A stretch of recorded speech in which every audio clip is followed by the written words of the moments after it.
up, lay it down just like Matt and Mari. Wrestling RHAPUp's gonna make it sorry. Feeling like The Rock cause I'm driving the Ferraris. And we coming every week and it's feeling like a party. Move like Ric Flair, showing out like Bianca Belair, Best podcast, fluctuate in the air, Roman Reigns and we win it, don't care, No cap. Throw 'em up, lay it down just like Matt and Mari. Wrestling RHAPUp's gonna make it sorry. Feeling like The Rock cause I'm driving the Ferraris. And we coming every week and it's feeling like a party.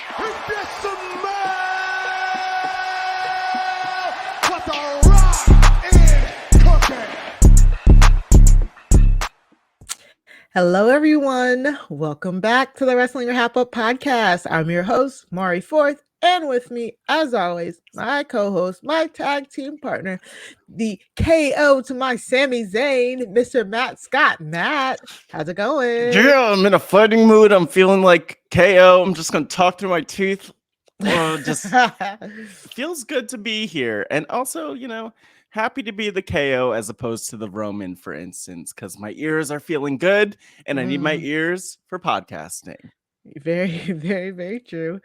We are back once again on the Wrestling RHAPUp. Matt, how's your week been? It has been good. It has been a week. Always, the weeks are always weeking. But you know what? I have to say, it is great to be here with you for this spectacular Wrestling RHAPUp season finale. Yes. Woo! The confetti's dropping. Yes, this will be our last episode for the season. We will catch you guys back in the new year. So just make sure you follow us to know when we are coming back. Again, you can follow me on Twitter at Mari Talks Too Much, to like the number 2. You can also follow me on Twitter at Matt Scott GW. That's G like the letter G and the W like the letter W. Exactly. But we're not done yet. We're just getting started. So let's jump right into the news, right? So something that had the internets all fired up this week is the rumor that The Rock will be facing Roman Reigns at WrestleMania for the Undisputed Championship. Matt. Oh my. First of all, big meaty men slapping meats. We're ready for it. It's going to happen. It might happen, but I guess that's the question, Mari. Yeah. Are all the rumors true? All the rumors are true. So let's see, because I think this is not surprising. I think we've all been speculating about this for like months and years and now and all this. It feels like forever. Yeah. I know. And with WrestleMania being in Hollywood, this would make sense. I think the kind of wrinkle is it for the championship? Because I'm trying to figure out, I can't remember if we talked about it before, but like that's a match that doesn't need the title like at all. So like I'm cool with it happening, but what some of the proposed leaked info is that not only would they fight for the title, but The Rock would come back. And he would come back and during the Rumble and win the Rumble to then face Roman, which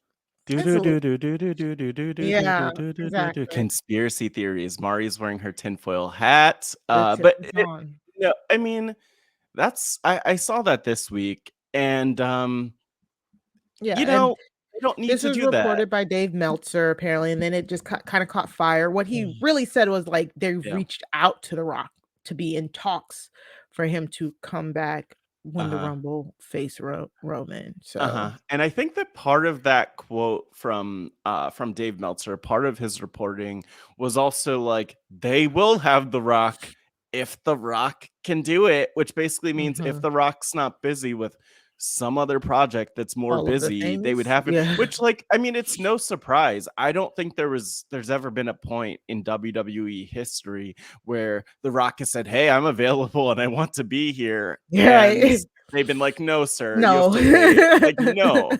So that's kind of the thing. Well, it all makes like sense. It's not news. It's not news, but the news that is there, to your point, was like the Royal Rumble being the way they do it, or do they have the championships involved? And it would be nice, honestly, if they didn't do that, so they could have the story over as its own thing.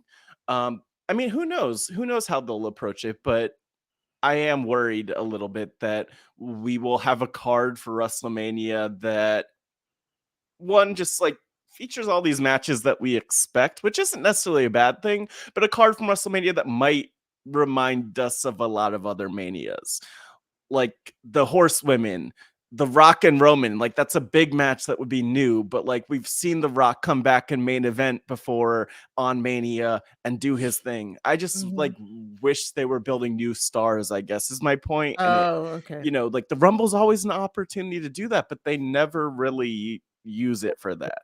Yep. Yeah, great point. For me, I definitely want to see Rocky and Roman face off. I just don't want them to face off for the title. That's my biggest thing because Yeah. The Rock doesn't need the title right now. And to me, if they face off and Roman still has the title at WrestleMania, then to me that means Roman should go over on The Rock and keep the titles. And then if Roman goes over Rock, that's a great rub. So you need to build up who can then they're still trying to find out who can beat Roman. You know what I'm saying? Like, who are we building up to that can beat Roman? And I'm really not sure if they're thinking about that. Yeah, I mean it's tough. It's a tough position that they're in because I mean, you want the match will be the biggest on the card, no matter what, whether the championships are with it or not. Does WWE look at it that way? Do they think that if they have the Rock and Roman on WrestleMania, that like it would overshadow like the Universal and what's the other? Is it the Universal Championship and the WWE Championship that became the unified? Okay. The undisputed Universal, whatever. So it's probably like the undisputed Universal Global Intercontinental World Heavyweight Championship or something like that. But like it is, I mean, I don't know. I think this is kind of thing where I'm like, you know what? We'll go on the ride. We'll let WWE do it. I'm not going to get too pressed about them like leaving the championships in there for no reason or bring the Rumble into that match for no reason. But you know what? I will tell you, if I were a WWE superstar and I were in the Roman Rumble, they should call it the Roman Rumble, the Royal Rumble, and The Rock showed up, I'm throwing him out. I'm throwing him out so fast. Right. Like immediately. Because I'm like, I know what the writers are thinking. Bye-bye. Get out. Forget you go home. Goodbye, The Rock. And then also, I know we've thought about it. A lot of people talk about like, what about if Cody comes back? Like Cody taking Roman out would be great too. So it's just kind of like, who knows? You know what I'm saying? Like, who truly knows? Are Cody and Triple H on a good are they good? Because if I remember correctly, Cody went out before. I mean, Triple H knows about money. He knows how to make money. True. So I think that they'll be okay. I mean, there are people who've done a lot worse and said a lot worse about Triple H. So, I mean, I think that Cody will be okay because there's a ton of money in Cody, as we saw in that initial like 3-month run or so that he had. Wow, such a good run. Yeah, for such a short run too. But I mean, you brought up Cody. And we're not going to fall down this rabbit hole right now of talking all about WrestleMania. But one of my favorite things about WrestleMania and building to it, and actually, I guess like this point from Survivor Series to WrestleMania, is that you really feel WWE working to put the pieces in place for WrestleMania. And it's interesting because you have so many pieces, to your point, Mari. Like you have Cody. You have to figure out how to fit him in. You have Seth, but then you also have like Austin Theory and Lashley, as Lashley's on the poster. So it's like, how are we gonna loop that in? KO and Sami, the Usos, the Blood, like there are all these different people, and it makes me sad because I'm like, how are they gonna fit them on the card? Like, how many people are gonna be left off, especially with like a lot of these returns and other things we're seeing. So there's a lot there, but it's fascinating. Yeah, exactly. Let's move on to another thing that got the internet's Twittering. Not a Twittering. Twittering. Hashtag #FireRondaRousey was trending on Twitter like shortly after the Ronda Shotzi match on Saturday. I mean, Yeah. It Yeah. trended for a few days, honestly. But What hashtag fire happened? Ronda I mean, Rousey. what happened, Mari? I thought everyone loved Ronda. I thought she was the fan favorite. I thought she was the people's champ. You know, I thought the people were really like, Ronda, we need you. We love you. That's not the case, Mari. They don't Never. love Ronda Rousey. Never the case. Wow. Yeah, it was one of those things where I saw it, I was like, okay, yeah, and then just kept it moving. Like I didn't even like delve into it really like that. Yeah, and you have to, as I feel like Chappelle always reminds folks, protect your peace, and Exactly.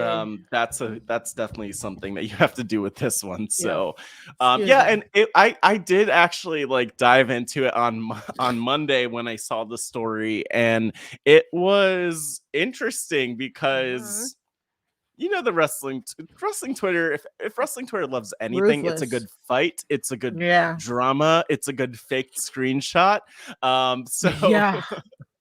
Definitely that. my problem with Ronda is like we've talked about her so much, and like it's okay to not be a great wrestler, and it's okay to not even be the most over and loved by fans.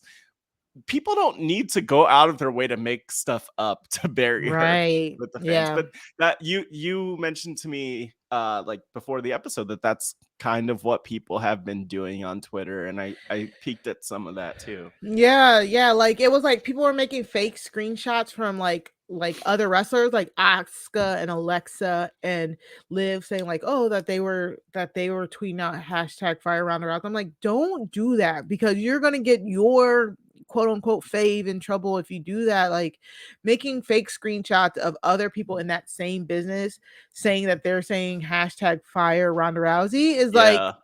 the opposite of what you want to be doing. And it's just kind of like, I mean, I get on this microphone every week and talk about Yeah. how I haven't liked this run. I think she doesn't care. I think it's, I go, down the list of the things that she's pissed me off about on this run. But Fair. I do not advocate for people's jobs, for people to lose their jobs. Like I just don't do that. Does she need to be bumped down the card? Probably. She shouldn't be the champion if she's not putting on like great compelling matches. If she has go away nuclear heat, like that's just not something you really want from your champion. But like overtly firing her, I'm never gonna call for anybody's livelihood to be like even though she's probably rich. So yeah, like this is a So fake screenshot here. yes, pulling up a screenshot too, like just one of the examples, and this is like maybe one of the ones that's circulating the most. If you search hashtag fire Ronda Rousey and like Asuka, of course you won't find any real tweets from her or any of the other women in WWE. But it's, you're getting like the bye Ronda, a very believable I will say very believable meme based on what Asuka has posted in the past of her like head photoshopping her head onto Holly Holm, I believe, knocking out Ronda. Alexa Bliss replying to that. And so yeah, I mean, here's my thing. I also feel like the one dimension of this that's worth acknowledging is that Ronda spent so much time getting heat against herself leading up, like in her heel days in her first run in WWE, or even as she left. She's like, I don't want to be here. I don't respect the fans. I'll never come back. Da da da da da. But that's a character. Like that was her working the fans, and I feel like a lot of people felt a way about that because there's a lot of questionable stuff about Ronda Rousey that we could get into that even goes beyond wrestling. It's like politics and whatever, but like that's not what people are coming for. Like they're coming for the fact that Ronda kind of like played, I think she played the fans a lot of the time, and it kind of is coming back to bite her because they hate her. Yeah, and like we talked about it on like I feel like we've done a million podcasts like but like the Shotzi spot, like the spot where she completely no sold like Shotzi's DDT off the apron, not even just no sold it, she didn't even perform it correctly, she didn't take the bump correctly.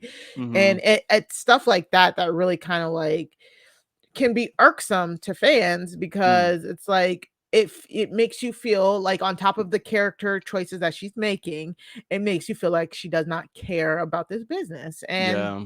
it's really hard. Like, somebody they posted like her debut match at WrestleMania 34 with her versus Triple H and Stephanie, and Yeah. how like that was the one that that was said to be one of the greatest debuts in modern wrestling and all that stuff. And you go back and you look at it again, and you kind of see like Triple H and Stephanie like really carried that match, and but honestly, it was a Sorry. good match. Yes, they did. I'm just laughing at the idea of Stephanie McMahon carrying a match, but like I do remember going back to that of course, Yeah. like anytime that Stephanie McMahon has been in the ring, at least in the last 10 years, she knows what she's there to do. And Exactly. she's an amazing character, and she also knows how not to embarrass her family's legacy entirely. So I do remember that. She did really I want to go back and watch that match because it was a great match It for was a what it good match. was. Yeah. And and again, it just makes you wonder. It's because, like, how are we getting Ronda? Like, that first run was pretty good in comparison to this. Like I said, there's loads of things wrong with that run that I just did not agree with. But Yeah. it's still better than what we're getting now. So like, it can't be to me, it can't just be the 3-year absence from like the business. If I can see why it feels like it's just like she doesn't care anymore. But we're not Well, gonna assume how anybody feels. It's just not good. Bottom line is not good. Bottom yeah. line, the product that she is putting out right this very second is just not good. It's not compelling. Again, I'm not about to ask for her to be fired. I'm just saying they need to do something about it because this isn't working. Yeah, they definitely need her more in training because you mentioned the botched spot with Shotzi, Mhm. the botched spotsy, I might call it.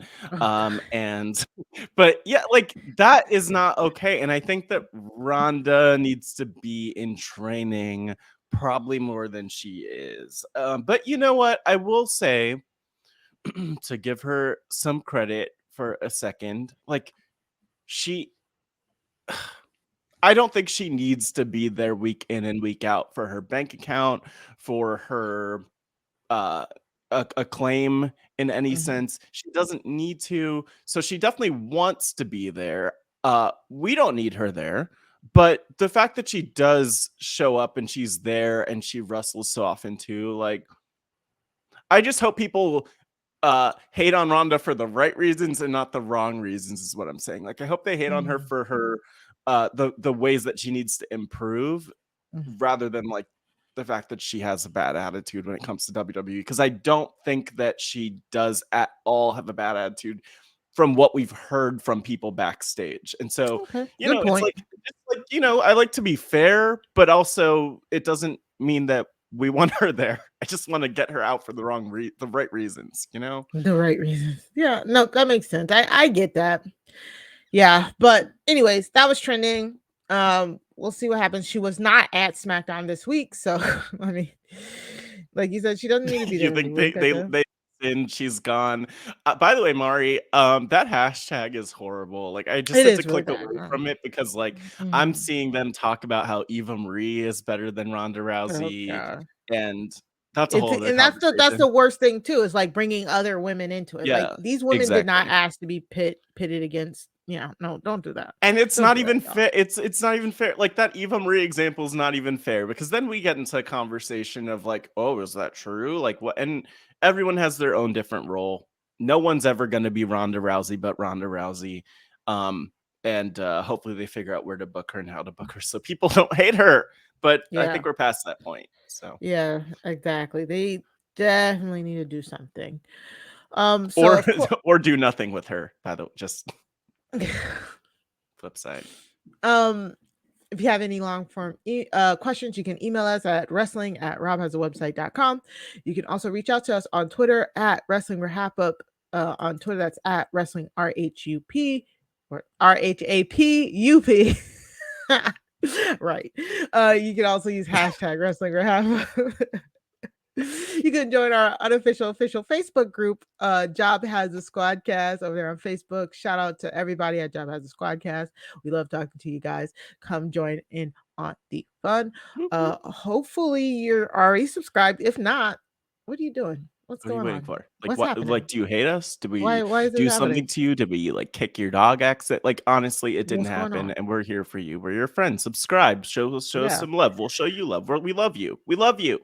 Go to But love us. robhasawebsite.com/wrestling feed to Yes. subscribe to our personal our personal feed. Uh-huh. Please rate, review, and subscribe. Of course, we love those 5 stars, 5 stars, 5 stars, 5 stars, 5-star reviews. Go Oh, leave those. Don't be stingy with the stars. Of course, hopefully you're looking at our beautiful faces on the Rob Has a Podcast YouTube channel. You can go to the Rob Has a Podcast YouTube, search Wrestling RHAPUp, and we have a playlist of all of our video podcasts. It's amazing. Go watch, because then you get to look at like pictures of like The Rock and Roman. Who doesn't want to look at those types of pictures? yeah. And finally, any day is a great day to join the RHAP Patreon. Go to www.patreon.com/RHAP to become a patron of Rob Has a Podcast network. You'll get exclusive bonus content, including exclusive podcasts, Facebook group invite, Discord invite. It's an amazing time of the year to do that. So, All of it. so go and do that. Yeah. And then Yeah. tell them the Wrestling RHAPUp sent you. Like, do that. Yeah. Yeah. Yeah, lots of good content, especially if you're a Survivor fan. Yes. There's actually this new podcast on the Patreon that features the patrons. So it's literally like Rob Sesternino of RHAP taking calls from people who are patrons. So you could actually be featured in a Patreon podcast. Like, that's really cool. So check it out. Do it. robhasawebsite.com/Patreon. Mari, what else? That's it. We're going to take a quick break and we're going to get into the highlights of the week. Okay, this week, of course, every week we go over the highlights of the week in wrestling, and then we compile them in a very handy dandy playlist for you that can be available in the show notes or show descriptions. This week, I definitely want to start with the women, man. I feel like the women had an amazing week this week. It felt like so many matches. I think we really moved some storylines along as well. Maybe have a inkling of what we're going to get for the next, I think it's like at least like 6 weeks or so until the Rumble. At least that, with no in between pay-per-view this year. They've already announced there'll be no like day one pay-per-view. So that's a lot of time to build up some stories. So let's see what they do with it. Let's hope. Yeah, let's hope they use it for that. Yeah. So we got to start off with Damage CTRL. After losing at WarGames, which we question that decision just a slightly, just a little bit. Yeah, like a minute for a second. We don't support it, but you know what? For me, Mari, just like a note on that really quickly. There's always something wrong when I see like the baby faces standing there dancing at the end of the match, and that is exactly what we got. No offense to any of the women who won that games match, but I just don't want to see my wrestlers dancing unless they're like the Funkasaurus. Damage CTRL claims that they still run the division even though they lost at WarGames. Becky Lynch, the man, as she is back and better than ever. But she's back. She came out to really pop the crowd, like directly into the crowd before being confronted by Bayley. And after being confronted by Bayley, Becky Lynch took on all 3 of Damage CTRL in the merch area. I do love when they do these like merch area rumble things. It is pretty funny. Yeah. It was a very funny segment. But again, Matt, one of the things I have to ask you, like, is Damage CTRL losing their like teeth in their claws? Because Becky Lynch kind of like took them on all by herself. Then later on in the night, Candice LeRae beat Dakota Kai clean, you know? So like, are they toothless at this point? How dare you? How dare you, Mari? Damage CTRL, toothless. Have you seen Bayley's teeth? She is grinning. She knows her power. You can't question it. So I just feel like maybe they've had an off week, really. You know, things aren't perfect. It's okay. but they're fine. I mean, that's the thing with Damage Control. Like, I feel like they could eat a few losses here. The thing that worries me, though, is the dynamic with Becky, because how are you going to have Becky beat up 3 people? And this is what I'm going to say, is that this week, I feel like we saw... It was Becky, and then it was also Shayna Baszler, who we'll talk about, who's like taking on people 3-on-1. Actually, no. And then Liv also later, we'll get to her taking on. Yeah. So a lot of these uneven matchups. And you know what?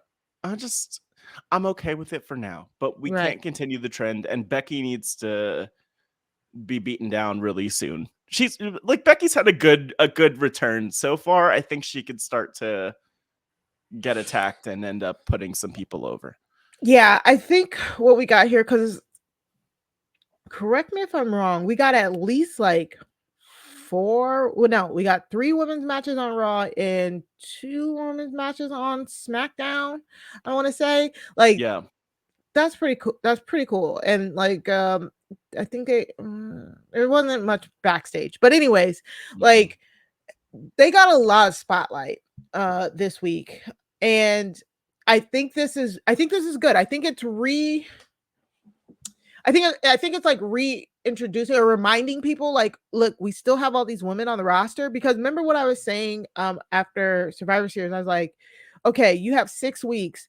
Like, we know we're all looking for the build to WrestleMania. You know, that's the thing. It's like, oh, we want to know, like, we're trying to guess, like, okay, who's going one-on-one for the title.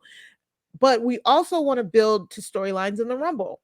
Yeah. Because it's like, you want to, like, oh, will Damage Control cost Becky a Rumble win or something like that? You know, Liv's back. Could Liv take the Rumble? You know what I'm saying? Like, I think all this, like, reintroduction to all of these women is getting them back into the spotlight, wrestling, having great matches, reminding you, like, any of these women can possibly win the Rumble. You know what I'm saying? Like, that, you know, and what are the storylines to look out going into the Rumble? Because again, that's what I really like when it comes to Rumbles. Like, I love when people have personal, like, storyline feuds going in, and then it's like, oh, so-and-so cost so-and-so, and then they can either build on it, you know, later during the road to WrestleMania, or it's like, you know, an excuse as to why your favorite didn't win. I love when they do stuff like that. So I think it just always ups the tension in the match, because normally by the time Rumble comes, we might actually have an inkling on who's going to win. So it's kind of like, okay, but how do we get there? And how, if this person wins, how does this person not win, type thing, you know? So I think this was, I thought this was really good from the women. You know, we'll talk about a little bit more of some of the other stuff, but Damage Control here, taking on Becky, kind of getting beat up. Again, Dakota Kai losing clean to Candice, and Dakota again took the pin at WarGames. And it's one of those things where it's kind of like, you're having your heels lose so much that it's like, are they really a threat? But then you're like, well, but look, they have the belts, so it's okay. Like, it's okay that they're losing, because they're still technically champions. But then it's kind of like, but I don't know. I just don't like that they're losing. You know what I'm saying? Yeah, no, I'm with you on this. I mean, I guess, like, part of it too, though, is that it's like they're bringing in so many women right now, or kind of introducing or reintroducing so many women. So, like, Candice LeRae is a good example of this, where she needs to go over, or else she will just kind of be lost in the shuffle. True. Or, you know, and the list goes on and on. Like, we will talk about more of the women. I feel like right now, for me, right now in WWE feels like almost like WWE second chances. It's like Survivor, but the WWE form, because we're getting all of these people back. Even, I mean, Shotzi has been there, but she's had a resurgence. Candice came back. We have had Dakota Kai, Mia Yim, there, like, Tegan Nox. Like, literally the list goes on. And so I'm just kind of like, I like what we're getting, but it does kind of make it hard for basically, like, some of the only heels, when you don't have a lot of other heels who could lose to them. Exactly. And I think you hit the nail on the head there. Like, Damage Control is the only credible heels right now, which is so unfortunate, because they're the only credible heels. They're the ones that have to take on. It's like Damage Control versus the whole division. But that's kind of the funny thing. They actually, that's their fault. They're the ones who said, we're coming back to clean up this division. And the division is like, you thought, you know, like, So Their it social makes sense. game, their social game is not on point. It's so bad. Yeah. Like it all makes sense. I get all of that. It's just like I kind of wish they won a little bit more, but it's fine. It's all good. Of Um course. and like you said, they did the same thing on SmackDown. I was like, y'all just got beat up on Raw. Y'all come right down to SmackDown. Like, we think y'all division sucks. And then Liv came out. I love Liv. Like, man, I'm still mad that her run was so short and so like uneventful. Oh my god. And Liv says, she yeah, said, please. There's 3 of you guys. That's good for me. And then he drops the mic and starts. I'm like, Liv, that is what? It's like she is not okay. And that's my favorite thing about this Liv character coming out of everything with Ronda and losing the championship is that she's just kind of like the screws are loose. They're definitely like some of them are falling out. So they're unhinged, and she's making a lot of horrible decisions that are great for us. So funny. She like works for me. I'm like, Lip, there are 3 of them. Like, I mean, but she knows wrestling. Like, what's the worst that could happen? Like, when have we ever seen a 3-on-1 attack be like the last time that someone's been in the business? They always come back the next week. So that's true. Yeah. Like, yeah. Plus she's into that's her character. She's into that. She loves to be beat down. So yeah, that's funny. And so Liv is getting beat up by Damage CTRL, and then Tegan Nox comes out, which I guess sure. Do you guys do you want to say, is there anything nice you want to say about Tegan Nox? Mari, why are you putting me on the spot like this? Like, I'm just asking. You always put me on the spot. She had she had some pants that were nice. They had like actually no, this is not a nice comment. I don't know. She had let me just drag her pants for a second. She had these jeans on, which is like, you're a wrestler. Like, why do you have to wear the jeans? But the problem was they were like full-length jeans and the front was all cut out. So it's like, why are you even wearing pants right now? That's like a Gen Z thing, I think. It's a very like Gen Z thing. But and then she apparently I don't have anything nice to say, Mari, because they didn't build her up the first run, so that I didn't I don't think too many people were into Tegan Nox beyond like the hardcore fans. The casual fans were not into Tegan because Tegan was not giving that, because they didn't put her in that spot. So exactly I don't have anything nice to say, and it's sad. But I didn't mean to put you on the spot. I was really hoping you had something nice to say, because I was going to say the exact same thing. It's just so funny because James got to see it before I did. And he's like, oh, somebody returned. I was like, oh my god, who was it? A man? He's like, no. He was like, it was the woman. I said, he's like, you want me to tell you? I was like, no. And so I sat down, I watched SmackDown. I was so excited for a big return, and it was Tegan Nox, and he knows. I just like, there's something about Tegan Nox that has never connected with me. Like, I don't know if I've said it here. I don't have any hate towards her or anything like that. It's just, I think the biggest thing is when she came to NXT, it's like she has such a storied like indie career or career over in like England and stuff like that. The girl with the shiniest wizard, like she was so hyped up. Like before she came over, like when did her and Dakota like make the jump over? It was like I think around 2017 or something like that. It was like a few years ago. And so when she came to NXT, and then she was just like, it was so boring, it was so dry, it was nothing, it gave me nothing. You know what I'm saying? Like it was truly giving me nothing. And then unfortunately for her, long injury, takes her out for almost a year, comes back for 2 seconds, another long injury, takes her out for almost a year. The closest thing she had was when Dakota turned on her in 2019, 2018, something like that. 2019, I want to say. When she kicked her in the face in the WarGames. Yes, in the cage, exactly. Which for me, I loved that was more of a Dakota winning moment for me. But then Tegan got injured again, and so they had to pivot from Dakota versus Tegan to Dakota versus Raquel. And then Tegan came back and mysteriously got put on SmackDown with Shotzi. Was that like a year ago? For about a month. Before I think she got injured again. Like, if I felt so bad for the girl, because I truly feel like every time she tries to get like a running start, she gets injured. Mari, that's not a good, you can't say that. Oh, because of the leg injuries. But Anyways, yeah, every time they try and get her going, she gets injured, and each time she comes back, I like for me personally, I maybe it's because I didn't see her previous work, but she feels like a step slower like every time she comes back, and I feel Ye- like really bad saying that, but like I just have never connected with her at all. yeah. So her coming back here now, I'm like, sure, girl, all right. Well, I mean, like, to be fair, and I think that sometimes we just tell the truth and we just come from our perspectives and give our Yeah, opinions. And I pretty much, think that yeah. sometimes, most of the time, that's really positive on the women's, especially. And then sometimes we're just like not feeling it. It's So my not my thing cup of tea. No, and I completely agree with you in terms of her being a step slower. And actually, I felt like that with Dakota Kai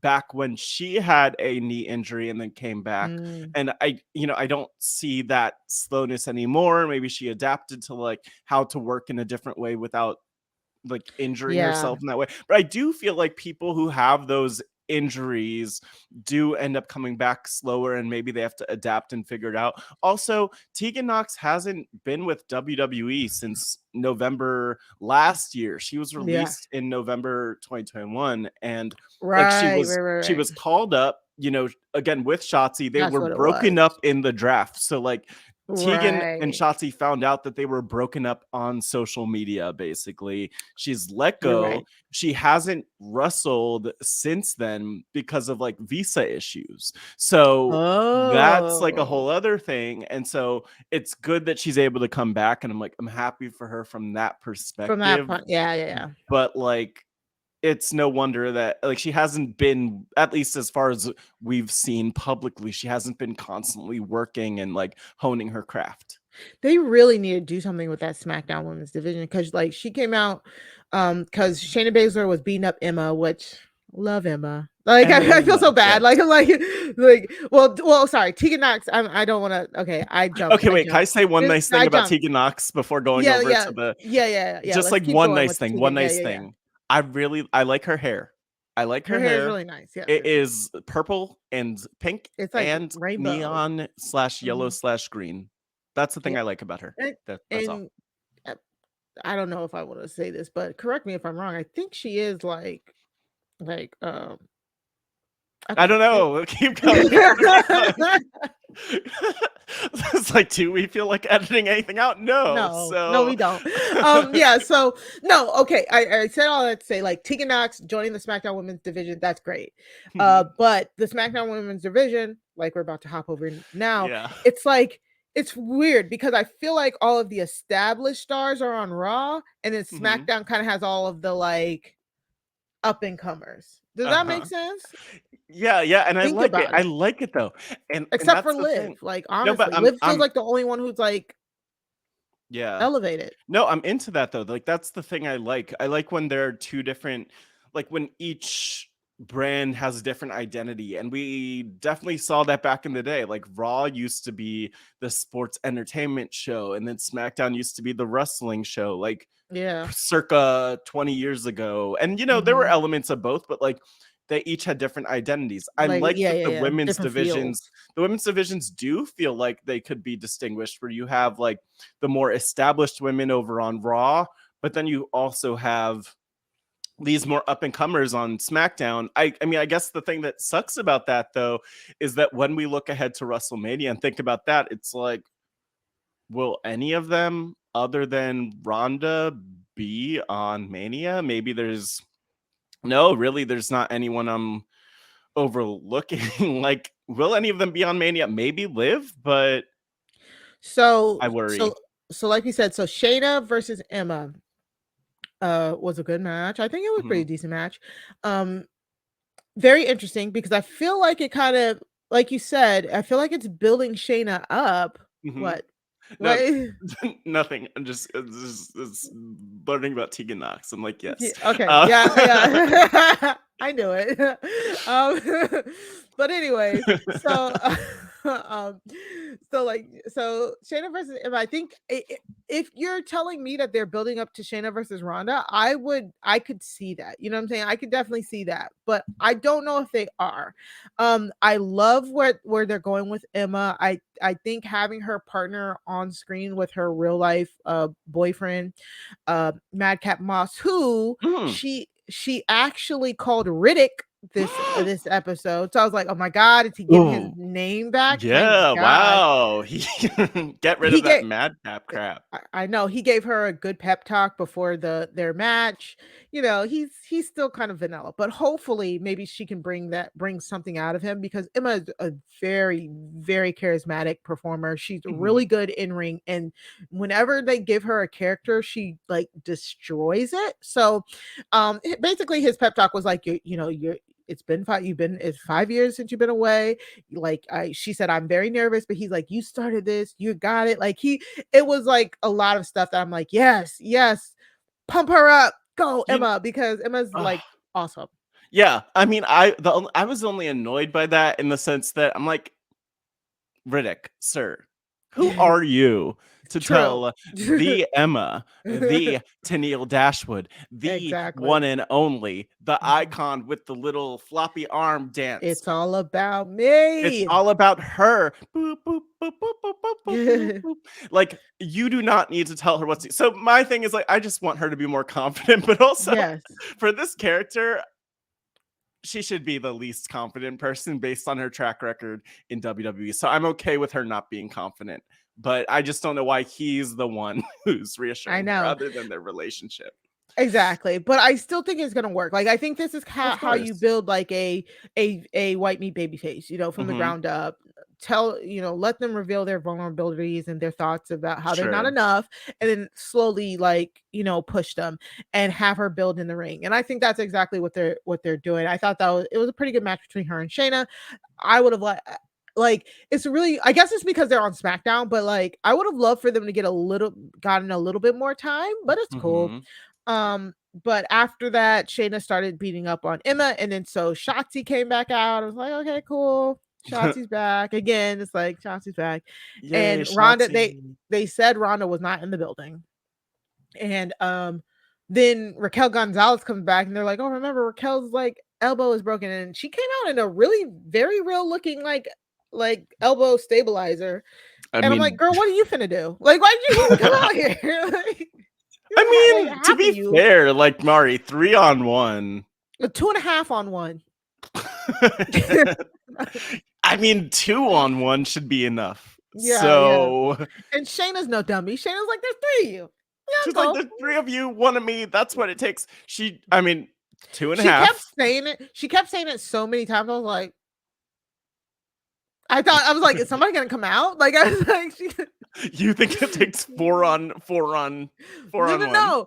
I was like, are Jessamine Duke and Marina Shafir coming out? Like, I thought you were finally gonna get your long-awaited like horsewomen like reunion. I don't look. Here's the thing, Mari. That's better in theory than it is in practice. Marina Shafir is not good.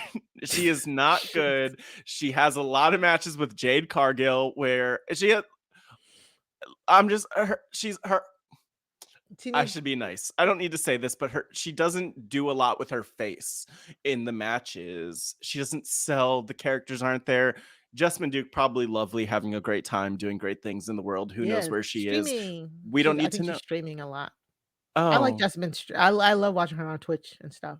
Well, that's good that people watch her on Twitch. And I think Marina should probably join her too. But you know what? Maybe we will get something. Who knows?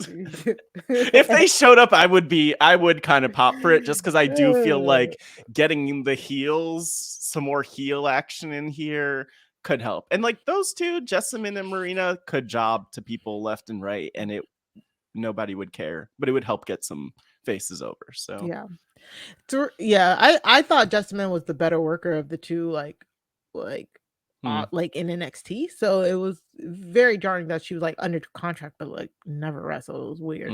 But anyways, I think she got injured. That's why I think she got injured. But so we had another 3-on-1. We had more women reintroduced to the crowd. Great presentation, you know, like awesome, great presentation overall. And then Yeah. finally we had your favorite Who? you know, not finally, because we still have a lot of women's stuff to talk about, Who's but my favorite? we got your favorite got another vignette again. They've spent more money on her Oh, vignettes shut and her up! video Why are you doing packages this to me? No, that's so than disrespectful. her I need to in leave this ring. podcast right now. Out of 2 years, I have not been disrespected more than you calling her my favorite. Her? Lacey Evans returns in a video package of her in the Marine. Like it's like a Basic training. Lacey Evans is going back to basics. It's her in full Marines regalia, and even at the bottom, did you see like it said thanks to the Department of Defense? So like I think they How actually much had did to they like pay? Oh my yeah. god. I think they actually had to be like, yo, is it okay if we do like it? Because it felt like a Marine ad. It was literally like a Marine ad. Like it was those Marine ads you'd see like in movie theaters playing. It was like she's like, what they thought I was done. I had to when I lost, I had to go back to basics. And she's like running in her blues and her uniform. She's like rope climbing, doing pull-ups. She has like the heaviest eyeshadow on I've ever seen in my entire life. Like Yeah, a Marine why in are you training.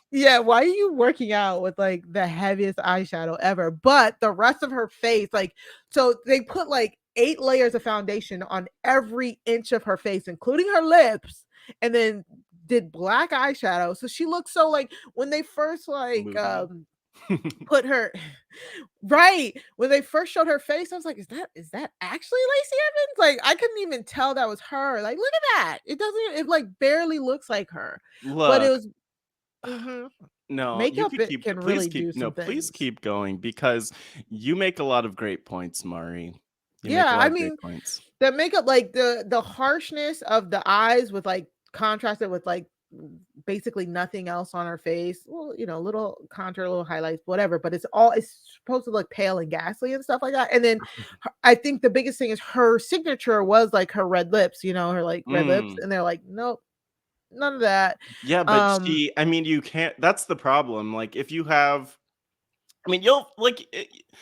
This is a much bigger point that goes beyond WWE. But like, I'm sure that there's like, if you type in like any woman's name, any famous woman's name, like one of the suggested results is probably without makeup because like for a lot of people, like especially in WWE, their makeup is so over the top. Like yeah, Sasha Banks looks, I mean, she looks totally the different. same, but Yeah. she like when she's not having the hair made up, the eye makeup, everyone looks so different, which Yeah. is like they do have their makeup over the top. It's bigger, they're larger than life. So, I mean, I get how they had some makeup on her. I don't know what Lacey Evans like looks like without makeup. This isn't a comment about her not looking as good or anything like that, but She just does looks she look different. Yeah. maybe she looks different. Yeah, and that's what people like always go to. Like I remember those comments with Sasha. Carmella always gets those comments. Dana So Brooke always dumb. gets those comments. Like when women are not wearing any makeup versus when you see them wearing makeup Stupid. all of the time in the ring, they are going to look different. And people, the first thing people on the internet say is like, "Oh, did she get work done?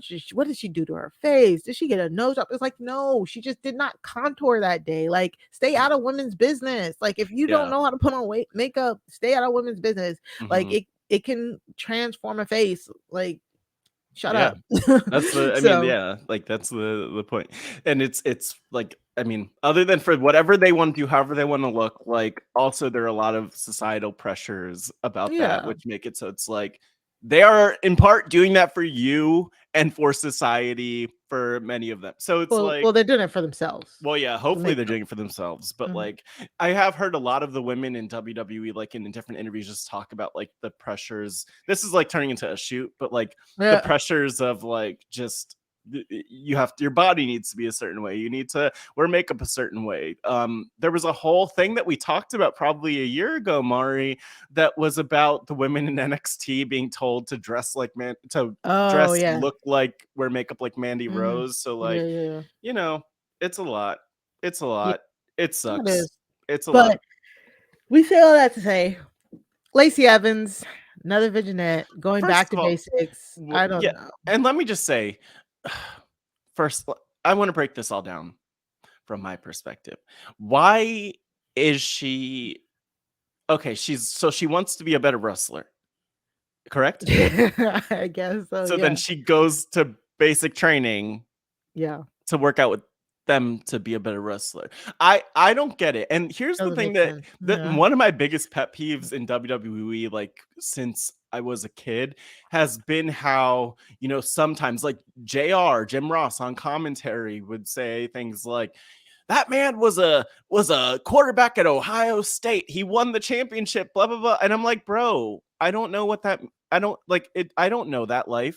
And Yeah. also it does not matter because this is pro wrestling. Like, why are we True. putting over you know, and I have to point to this, like, we as like two kids of people who've of veterans and people who've served, like we do have an appreciation for that, but also like this is not the time to be like, oh yeah, Marine Corps, because at the same time it's like, why does that matter here in the WWE when like Right. a wrestler will still beat you in the lore of WWE? Or are we saying that people in the Marines are better than wrestlers? Like, I don't know. Yeah, it's weird. It's a lot, but I don't love it, and I just feel like it diverges from like anything that the crowd actually cares about. Yeah, exactly. And again, it's just like we went through how many 6 weeks of the traumatic life. We don't need to talk about it. Trauma. We don't need to talk about it. Vince Just for her McMahon loved her.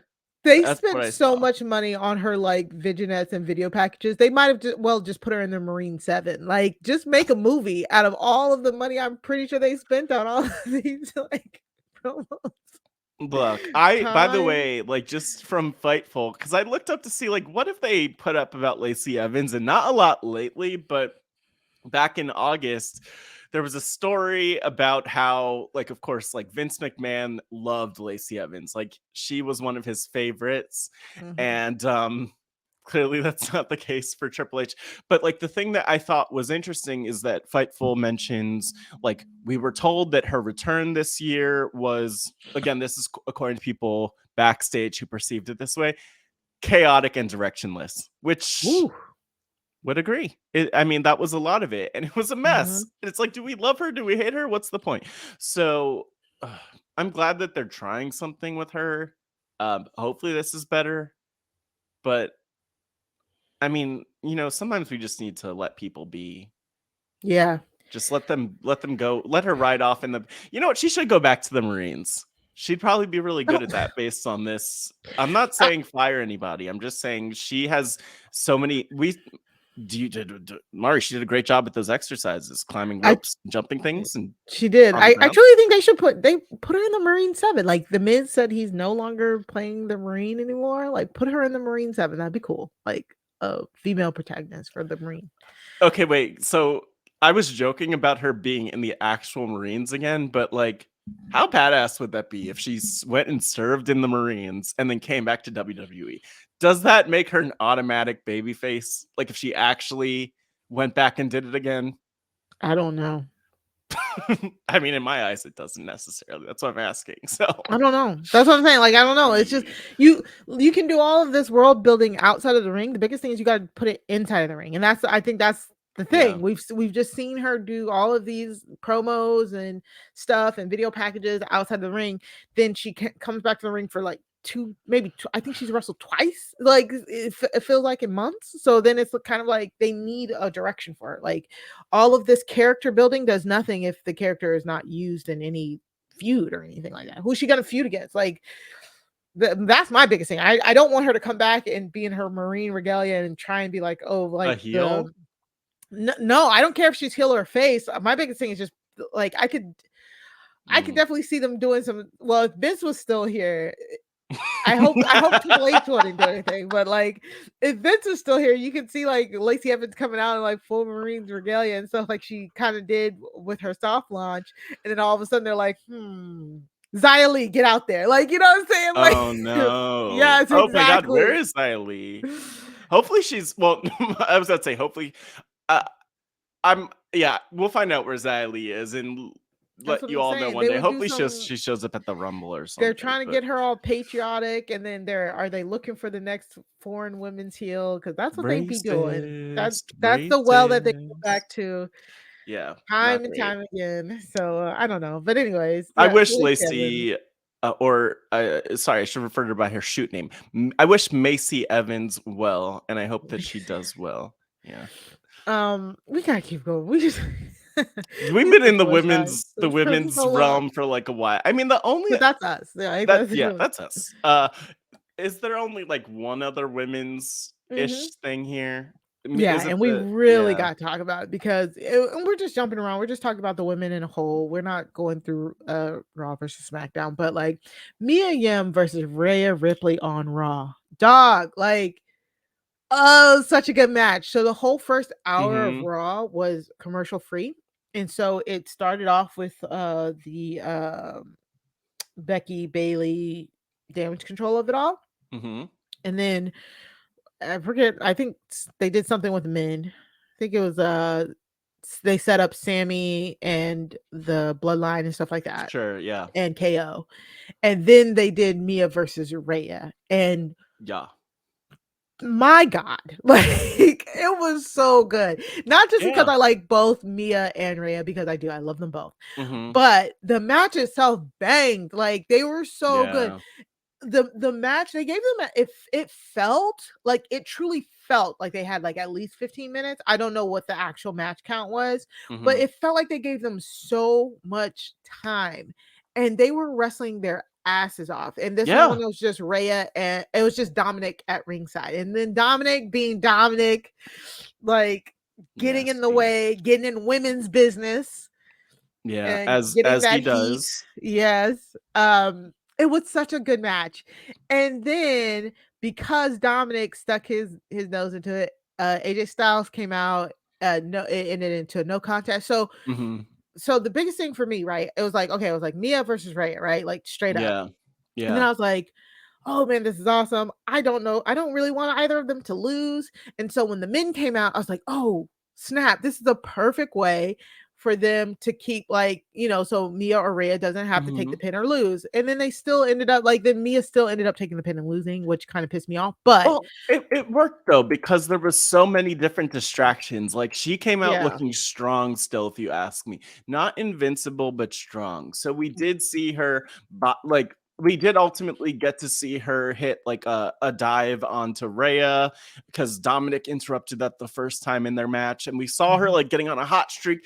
And she, I don't know why they always go with like just the body slam with the women on the men, but like Yeah. literally it was just Mia body slamming Finn Balor, then Yes. going to do something to Dom, and then Rhea shut that down. So Yeah. Whatever it was, she so when the Judgment Day and OC came out, we finally got our like an 8-person tag match. Like, why didn't we get this at Survivor Series? Mia and Rhea banged, and then this 8-person tag match was amazing. yeah, And that's it was wild that we got this yeah, the the basically. I day mean, after, yeah, basically, 2 yeah, days yeah. after. Well, yeah, technicalities. But it was so good. And like, so Rhea gets tagged in, and it's like, you think it's mismatch rules where it's like if Rhea gets tagged in, then that means like Mia has to come in. But it's like Rhea got tagged in and then she hit a move off of I forget who she hit a move on. I forget. One of those. One of them. But like, so she was putting hands on the men, and then like you said, Mia put hands on Finn, and it was just like this was so good. Am I overdoing it? No, you're not overdoing it. I do watched it feel live. I like really though loved it. that the booking of everything with this in the last week has been a little off. Like the fact, I mean, the Finn and AJ match, it's Finn and AJ. We get it. But like that didn't that should have been this match, like you were saying. That should have been the 4-on-4. And it's weird because did that not happen because of the women's WarGames match and it couldn't be 4-on-4? I mean, it could have been 3-on-3 even, but I like the booking of Mia Yim. Like for me, the biggest takeaway of all of this is that Mia looks strong. I feel like, I always like her, but I also feel like there's Oh, a right. transition phase. Like there's a Mhm. transition phase where she maybe I has to get her forgot you're a footing a little hater. bit. Yeah. I'm not even a hater. It's just like I like remember maybe this was like even 10 years ago when I saw her coming up on the indies a little bit and I was like, "Ooh, I like her. I want to see her succeed." And I love Gail Kim. I saw like her and Gail Mhm. Kim interacting online and even maybe on some indie shows and things. So I was like, "Ooh, I want her to do well." And then just like my faves, I'm especially hard on my faves because I'm like, "Ooh," or on the ones I want to do well because I just like Mhm. want to see it. But Mia did a great job here. My only critique, I need like someone to work on her outfit. I need like a different look.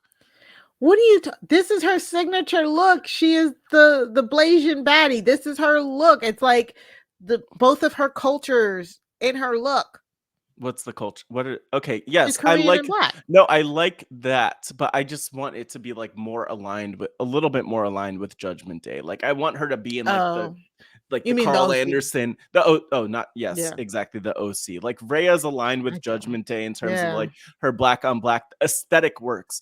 I feel Yeah. like she doesn't really, for whatever reason, like look like she fits with the OC as much as like Rhea fits with Judgment Day is kind Yeah, of my which thing. is why I'm hoping she gets away from them soon because I Yeah. really don't She want doesn't her need to to be with assimilate them. into the OC. Yeah, but I get what you're saying. Yeah. Yeah, I agree. I think Mia came out looking strong. I thought this match was so much fun. I thought this is exactly what it should have been. Dominic came out to hit his three amigos and get booed mercilessly out of the building. Like it just all works. It truly works when I think we're getting like this kind of big like multi-person match. And it's very rarely where I'm like, oh, I prefer the multi-person match over the one-on-one match. But I Mhm. think the storyline is all of the storylines going on is what really propels it because like with the OC coming back to help AJ and then the very nuclear heat on Dom, that's what makes this feud. So when we just peeled it back and got AJ versus Finn at Survivor Series, it felt a little lackluster. You know what I'm saying? Like Yeah. Yeah. But but you live I and you see why learn. they did it. I think they did it because they wanted I think they did it because they thought that that could be a match that stole the night. I think that's what they thought. I think they thought that they were gonna Mhm. wrestle the house down boots, but Do I think they would do it again in retrospect? No. mhm. But that happens in wrestling. Not everything's going to be a hit even when it could kind of look like a hit on paper. Exactly. All right, let's just take a quick break and we be back to finish up the highlights of the week. So we we got some more fallout from Survivor Series on the men's side. Kevin Owens came out with a very he emotionally confronted the Bloodline. Sami and the Bloodline were celebrating. There's a really funny picture circulating of Sami and the Usos, yes, hugging, and they're kind of telling Solo like, come on, guys. Solo, being the enforcer, has to keep the straight face. Mhm. It was great. I loved it. I'm not gonna lie, I loved it. Sami being accepted by the Bloodline and the Usos, and Jay is like, yo, you're my blood, you're my dog. It was really funny. But Yeah. is there a but? Yeah, there is but. KO comes ready out for to it. play spoiler. KO Yeah. says basically like I'm so glad that you're getting the recognition that you deserve. That was the first thing he said. Like these fans, I've known you for 20 plus years. I knew how great you are. I'm glad that the fans finally see how great you are. Mhm. However, but he said we will never, I don't want anything else to do with you. I'm not here to fight. I don't want anything to do with you. I don't want to fight you anymore. I don't want to be your partner anymore. I don't want to ride shows with you anymore. I was like, like I don't it was like a dagger to the heart. Because we said on this podcast several times, fight forever. I want Sami Zayn versus Kevin Owens in any way, shape, or form I can get it. Like directly into my veins. Just shoot it directly into my veins. no. So like it was a dagger. Kevin Owens was like, basically like, I am going to pretend you don't exist anymore. And it's just like, oh man. And then Sammy's like, I don't need you. I have family. You're mad you don't have family. It was like, it was so good. Yeah. And rude. he was like, Sami, you will never be family. You will never be their actual blood. I'm like, that's kind of, I don't know. Like, look at that. It is so sad though to see, like, it's beautiful, first of all, in this storyline, how much they reference the history and how far back they go, and like 20 years of being intertwined. And that's one of the things I have to say that I love and appreciate about Kevin Owens, is that man is a storyteller. Like, he is able to bring together and truly bring out the emotions of like the key threads of the story that matter the most. And I think part of that definitely has to be the trust that WWE and really Triple H, I would say, in recent months has put in him, because I remember in August being at the show in DC, he is 100% a Triple H guy, because he cut this amazing promo where I'm like, ooh, I did not see Kevin Owens like the Kevin Owens we have now. This Kevin Owens that we have is world champ material Kevin Owens. And I love that. And it's just cool that he's naturally opposite of Sami, because obviously there's a lot of potential for that to go places. But Mari, I had to laugh at like the idea that WWE would never put these two together as partners or against each other. Like, WWE books the same match 10 times a year, essentially. So, I mean, at least in the Vince era. So, I don't think it'll be too long until we see them in a match together. It might be a week. Who knows? Right. We did get him versus Jay. He's like, I'll beat you up. Main event Jey Uso, and Kevin does end up getting the pin on Jey Uso here. So very, very interesting with that. But I think we gotta talk about the rumors, right? We gotta talk about the rumors. Yeah. Oh god, the rumors. Oh yeah, the people always like to talk and speculate, and sometimes the rumors are true, other times they're not true, but we have to talk about the rumors, Mari. The rumors of where the plans are going. So we talked already about. Well, Mari, you cite sources and all the things, so you should just go ahead, because I'm like, I know you like to give credit to Dave Meltzer and whoever else makes things up. So mix things up. Well, I mean, there is a rumor floating about. The source of it. It's wrestling. That's the problem. Like, it's a rumor, but it's a rumor. We'll see how accurate it is. But yes, like, go for it. Wrestling.newsco claims that they have sources in WWE that says the current plan, of course, was Roman Reigns. What for Roman Reigns was to defend against Kevin Owens at the Royal Rumble. But then they kind of like tool they're kind of playing with that spot, and now they're saying that they're thinking about Roman defending at Elimination Chamber against Sami, and that maybe for WrestleMania that KO and Sami Zayn will challenge the Usos for the World Tag Team title. So yeah, I mean, that's a big spoiler. We probably should have spoiler alerted there, but we don't even know if it's a spoiler. Yeah, because that wouldn't be. We don't know. It's a rumor. It is a rumor. A rumor. A rumor. Yes, and we don't normally like to talk about rumors, but I feel like it's one of those things. Like, this is our last show. One of the things we're going to go on that road to WrestleMania. One of the things is we're trying to figure out where it's going. So, if they're saying we might get KO and Sami versus the Usos at WrestleMania, I mean, even knowing if that's the destination, the journey, like versus what we saw on Raw versus getting there, I'm kind of intrigued on how that's going to happen, because on Raw, Raw and SmackDown, Sami was so tight with the Usos, and KO said he wanted nothing to do with them. So how do we get from that to them possibly tagging and maybe taking the belts off of the Usos? Well, I mean, also have to remember that at Survivor Series, I mean, Sami hit this man in the genitals. And Mhm. that is something that I feel like you can't come back from, just like the shot below the belt. And, we have seen people kind of get over it, but that was a big hit.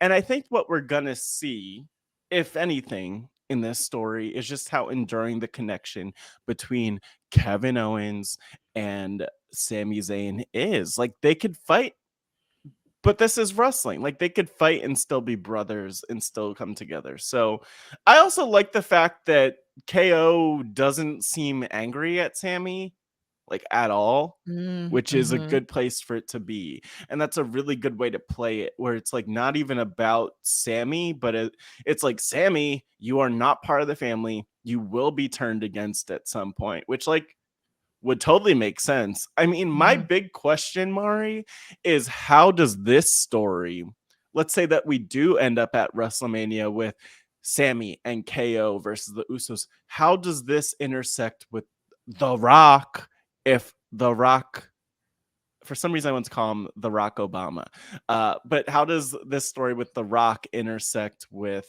I don't know, with like Sami? Because Sami could be the main event of Mania, like, in theory, Well, I mean, in with theory, Roman. but from what the rumor says, it won't Mhm. he won't have it at WrestleMania. He'll face him at Elimination Chamber, which is in Montreal, Quebec, Canada this year, which is where Sammy is from. Yeah. So again, that's an even shorter distance to try and um turn into like a Sammy versus the Bloodline thing. Like, I don't know, man. Like, I don't know. I don't know how you do that. Well, I mean, to Even me, though yeah.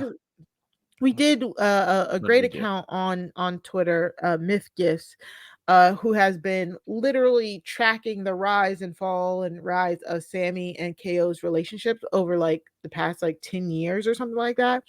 They're a great account on Twitter. Go follow them. They took the gifts from War Games, and they talked about a lot of close-ups and the camera angles No, during Mari. War Games. Yeah, and how like Sammy helped put KO away, but then it was like, oh, is that a look of apprehension on Sammy's face? And then a close up of Roman's face, where Roman's kind of looking at KO and looking at Sammy like, do I trust these guys? Like, the Right. funny thing about this is Jey Uso is now convinced, right?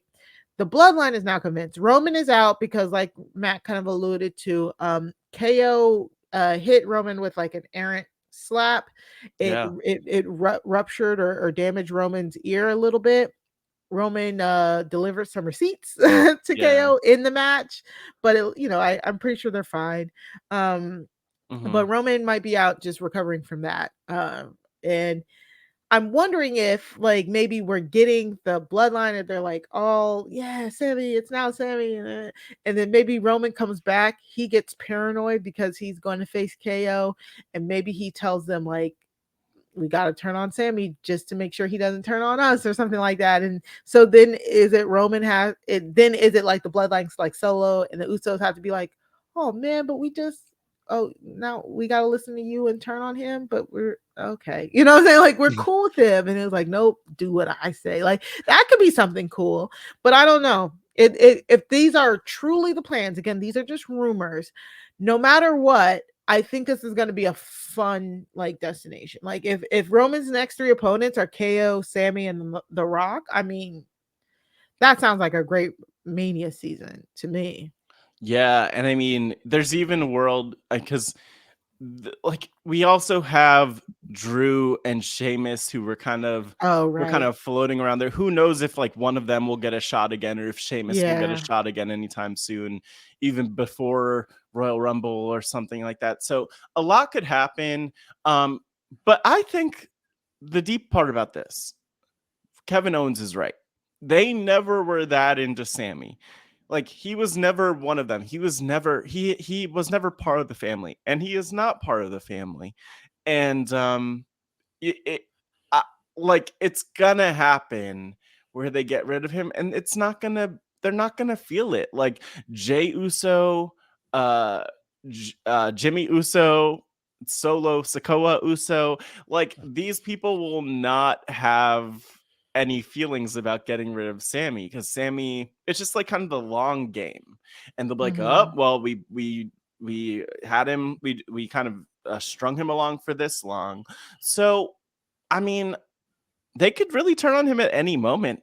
I feel like what they need to do, I mean, with all of this, like, I think back about almost 20 years to Randy Orton getting turned against by Evolution. So exactly, the thumbs up, the thumbs down, the classic, and just being slammed by Batista, Triple H, Ric Flair, and it was at Randy Orton's highest moment. I believe that had to be like the day after SummerSlam Yeah, when he won 2004. I want to say he won the championship, and then they turn on him. So like, I feel like Sami will be in a spot where it feels great, he feels confident, he feels comfortable, and then they drop him from the act, and it'll happen. They don't need him. And the thing is, especially if he thinks he's getting bigger than the Bloodline, that might not sit well with Roman. So I think Roman will be the one who makes the decision, as opposed to, I like, think so too. Jay, for instance, pushing it. So Yeah, we'll see. I agree. I very exciting. Again, that's where all of the storyline has been for me within the Bloodline. I do not care. Like, they came out on Saturday to try and, they pop a crowd, feeling Lucy, all that. Sheamus and the Brawling Brutes came out, whatever. Again, I don't care. I just want to know what's going on between them. So, yeah, you're right. Sheamus could pose a threat as well. He did beat up on the Usos on SmackDown. Either way, I think this is going to be great. I do. I think it's going to be really hard for them to fumble the bag on Roman's road to WrestleMania. They could try though, but I think it's going to be good. They could go in a completely different direction than anything that we've talked about. Yeah. But it all, to me, comes back to the fact that you have all these pieces. And like, honestly, Mari, if we spent like 5 hours sitting here on the podcast and just like putting pieces in place, like, we could probably figure out the WrestleMania card pretty close to what it is. But like, they have to do something with KO, with Sami, with Roman, with like all these people who we're seeing. So it's like, what will that look like in 5 months time, 4 months time, on April 1st and 2nd at Mania? Yeah, I don't know. Can't wait.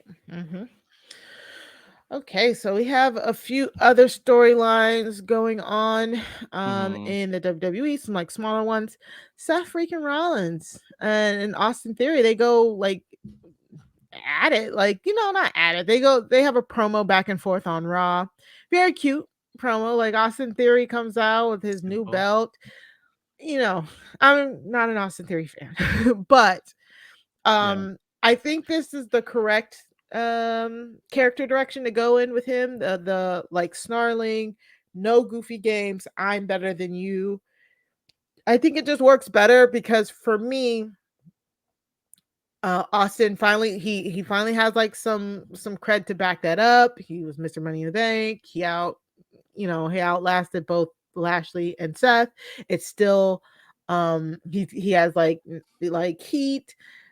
He can say he's better than everybody, but he won by luck. But he's taking it serious. Like, he has the beard. He's like, I'm serious now. No more 8-town down. No more selfies. You know what I'm saying? Like, I think this is the better character because for him, this feels like the ultra serious character.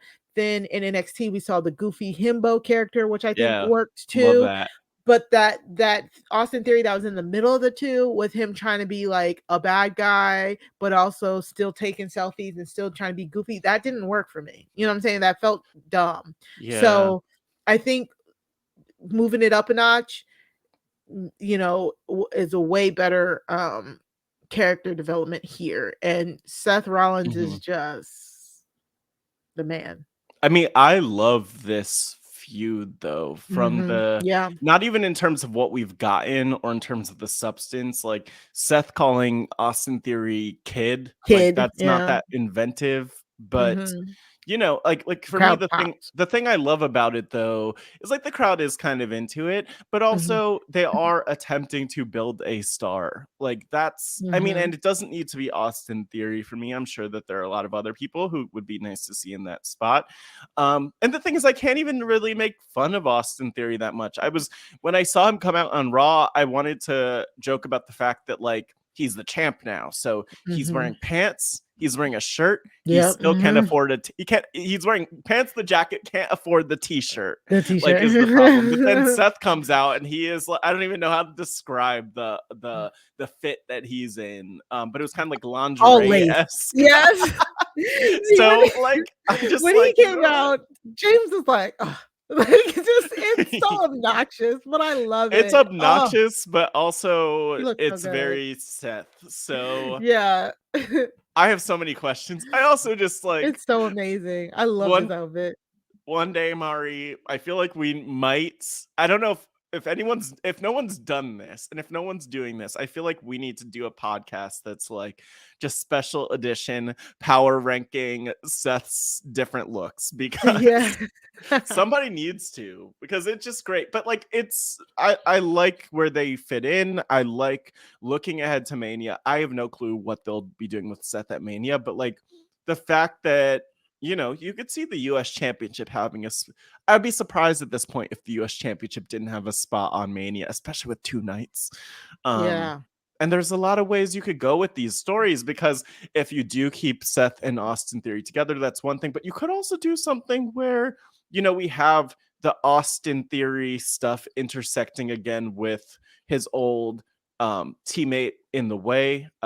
What's his face? Johnny Gargano. But then also Dexter Lumis. Like there could be a Miz Theory, Lumis, Gargano type of thing. So like I like that there are options here. It stresses me out to think about where it's all going, but I like where it is right now, at least. Yeah. And Seth is just on a total another level. Like I just want to give him some flowers real quick, because being able to move a crowd like that, be on top while also losing and not being in the title picture is an art. It's the true art of a wrestler. Like you should not have to constantly be in the title picture. I mean, he is in the US title picture here, like clearly, but I mean not in the main title picture. And it still feels like his character does not revolve around that title, because remember, he just got that title right before he lost it again. You know what I'm saying? Like his character was building before it even introduced that title. He was, you know, he was introduced into that storyline. So Seth is just so good, and I there are people who want to reward him by him beating Roman at WrestleMania or something like that. Like no. That is not a reward. That is not a reward for Seth, because it's like, where do you go from there with with every story? It's like, where do you go from there? I mean, Sami, for instance, in a great spot, even if he does have a match with Roman, but you have The Rock looming. So then does Sami become a transitional champion? Would Seth be a transitional champion if he beat Roman in that spot? So I'm just like, I don't need these different ideas. And that's my point. Seth doesn't need any of this. Like Seth is doing a really good job of building these feuds that he's been having over the last few months, literally just by being so freaking over. So just shout out to him. And that's truly, this is what's missing in wrestling today. It's people being able to, or given the space to get over without having to be in that title picture, like having feuds outside of the title picture that gets them over and stuff like that. So shout out to Seth. Yeah, he is, and all year really, since Mania, but even probably before that, I'm sure before that he was doing a great job. I remember early this year, he was really, you know, at the start of 2022, he was really in the mode of like, okay, I have my match with Roman. He was going a little bit back and forth between the heel and the face thing, which he kind of was still in that universe. But he had that match with Cody at Mania, and then they kind of had their series. And this is where, thinking ahead, not even to explore it, but just to put it out there, I wonder, what the hell are they going to do with Cody, and where is he going to be? And is it going to be in this US Championship picture with Seth at Mania? Will it be winning the Rumble. But Mhm. there's like they have so many people, Mari, which is a good problem to have, but it's also Yeah. scary because it's like, how do you book it without burying people? Exactly. But Exactly. actually, just to your point, like, and speaking of Mania, like one of the people on the poster for Mania, it's just to go through the 6 people. It's Roman, Brock Lesnar, Bobby Lashley, Bianca Belair, Ronda Rousey, and Becky Lynch who are on that poster. So I'm thinking like, okay, like is Lashley gonna? I mean, card subject to change, Interesting. but will Lashley be there? Will Lesnar be on the card for Mania? And if so, like God. how they book it, who cares? But I mentioned Brock Lesnar because I feel like with Seth, it's a similar thing. Like you could just have him wrestle without there needing to be a belt in the middle of it.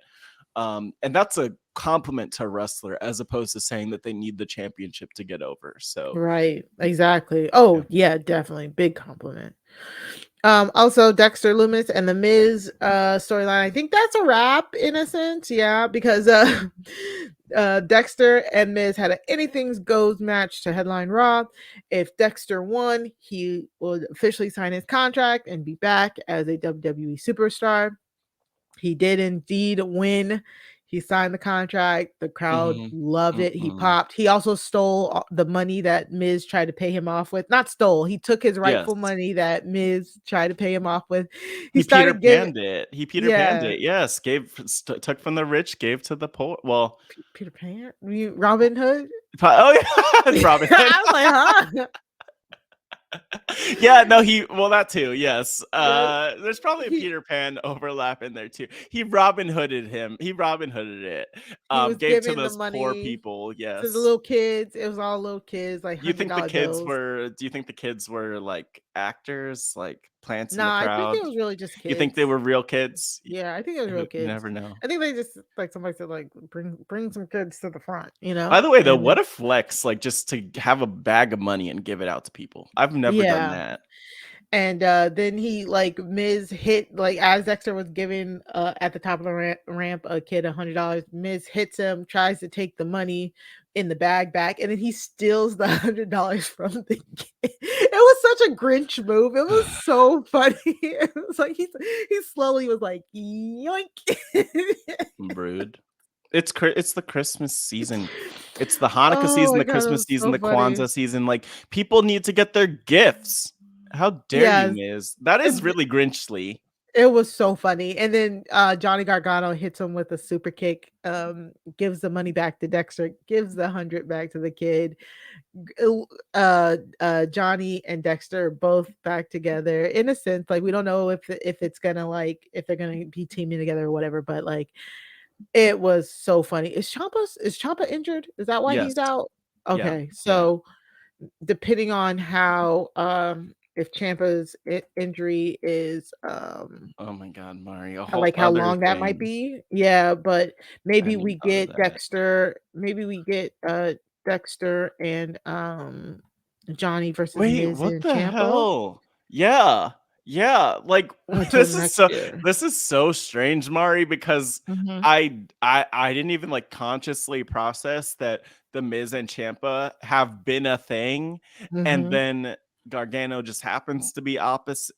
This is all very funny, breaking it Yeah, down. The way it's Ciampa worked out. did undergo hip surgery recently though, Mm. so he's not likely to return until 2023. So It's all good and no rush. But yeah, no, yeah, this story is very interesting in terms of like where it probably started and where it's going. Like the idea of putting Champ and Miz together just seems random. I mhm. know that they weren't thinking about bringing Johnny Gargano back when that happened, Right. when they first got together.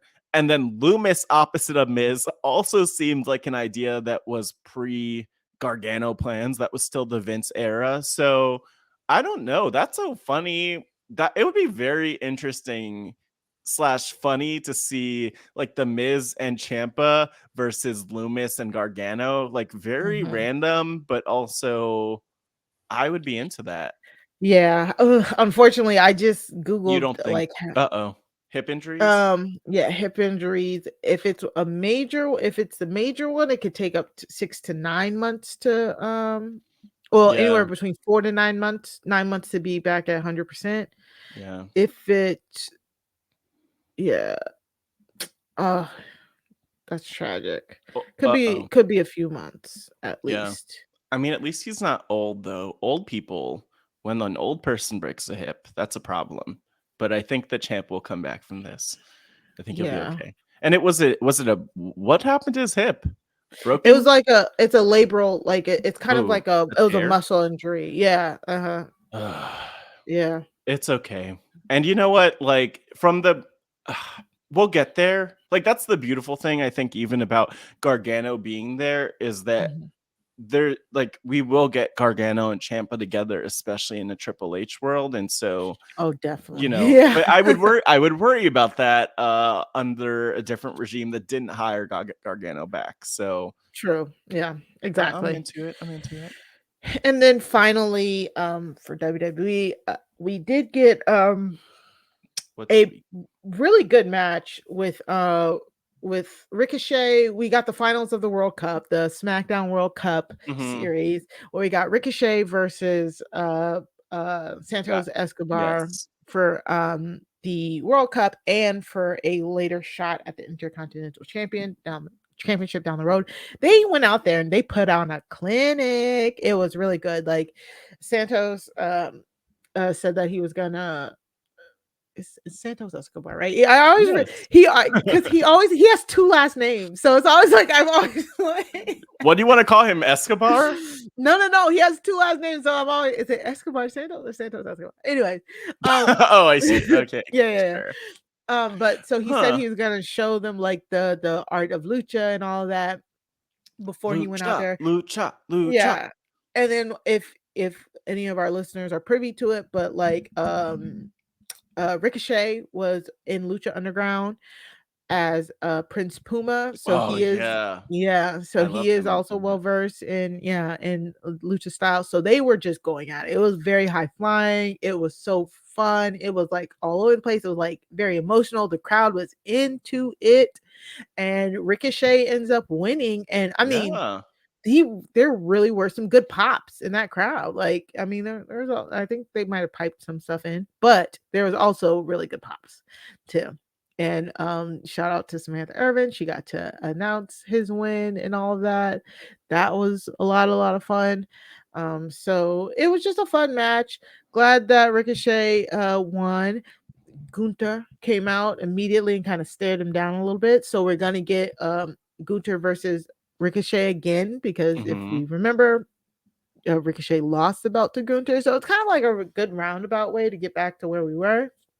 You know, it's okay. And of course, the U.S. won the World Cup. Oh, exactly. So rude. Either way, like this tournament felt like it came out of nowhere, but it did have some good matches in it. We got Ricochet versus Mustafa Ali. Braun Strowman, of course, was mad that Imperium cost him his match against Ricochet. So like I like stuff like this when it's building towards like other storylines and stuff like that. And I think that all of the matches were pretty decent. They didn't get that much of a spotlight. We ourselves didn't give them that much of a spotlight, but I thought the finale was perfect. And Zelina Vega looks gorgeous. Oh my god, that blonde is doing something for her. She's great. I love that. And it is kind of funny how WWE just managed to still have the US versus the world dynamic, and very interesting to see the evolution of that after Vince McMahon moves on. It's like, okay, we're still gonna do the America stuff, but we're just gonna frame it a little bit differently. I did appreciate from Ricochet, or Rick. I'm gonna start calling him Rick. Oh, I like how from Rick's perspective, he had his little Taylor Hale moment, and he won his little trophy. And then of course, like Gunther came out, interrupted, and we're gonna see this showdown. But Mari, do you think we're ever gonna see that World Cup? Is that what you call it? A cup? World Cup. So World it's like Cup. the World Cup Cup. Is it the World Cup Cup or is it just the World Cup? It's just the World Cup.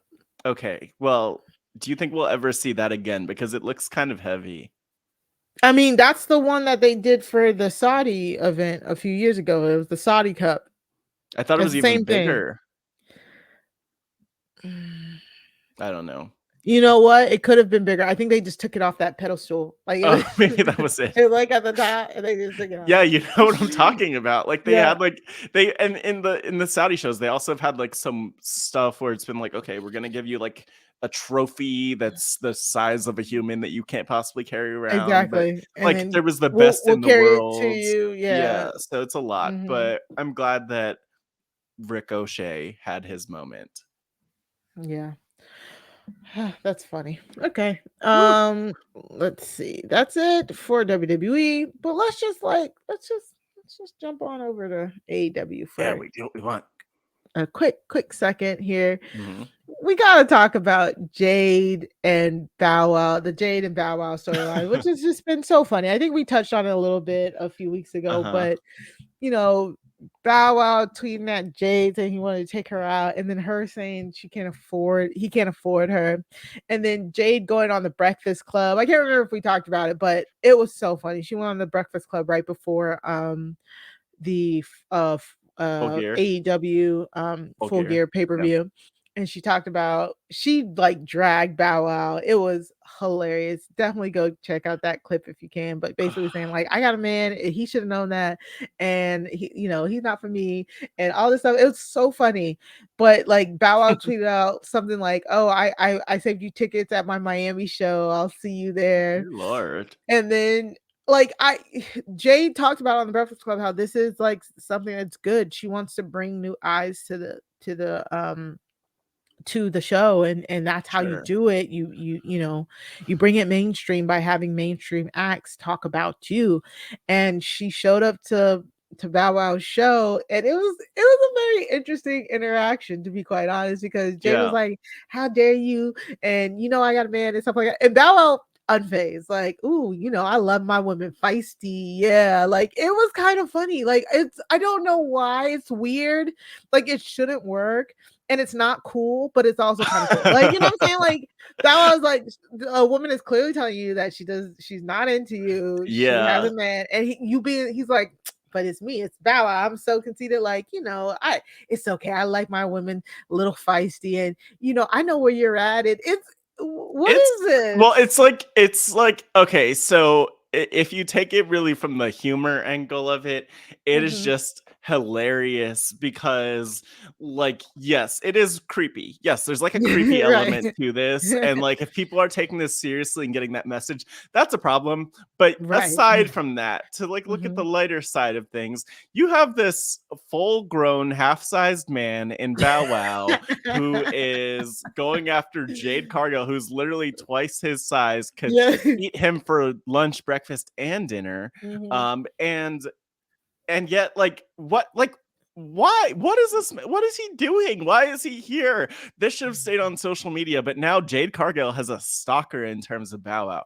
And the thing is, like, I get it, but he should just get himself the little Jade Cargill action figure, just hook himself up that way. Like, don't, just like, stay at a distance, sir. You cannot control yourself. You need to learn to stay in your lane, to go back to your doghouse and, sit, eat your dog food, get a few pats on the head, and take whatever attention that Jade gave you. If I were Bow Wow, I would have been perfectly happy with the fact that Jade tweeted me back and that she mentions me and that my name was in her mouth. But he can't even take that. That should be enough for this young man. Do you think we're going to get Bow Wow in the ring because of this? I really hope not. I don't actually, to be honest, it's not that I have to take that last part back. I don't hope that we don't see it. I just am curious, like, if it will lead there, because there have been rumors in the past that we've talked about Bow Wow wanting to wrestle. Yes, he said he wants to wrestle. I don't think, he says the Millennium Tour is all wrapped up. I'm like, is it? Because I could have sworn there's going to be like another leg like next spring. If I remember correctly, Sasha invited me and Asia to it. So like, I'm like, I don't know about all that. But like, I think it was cool when because after she confronted him at his Miami show, her and the baddies got carried out, which was very hilarious. Like the bodyguard carried out both Kiera Hogan and Layla Gray, like just both of them, just picked them both up and just walked them out. But when Jade was having her celebration on Dynamite this week, looking stunning with just a money bra on, like what?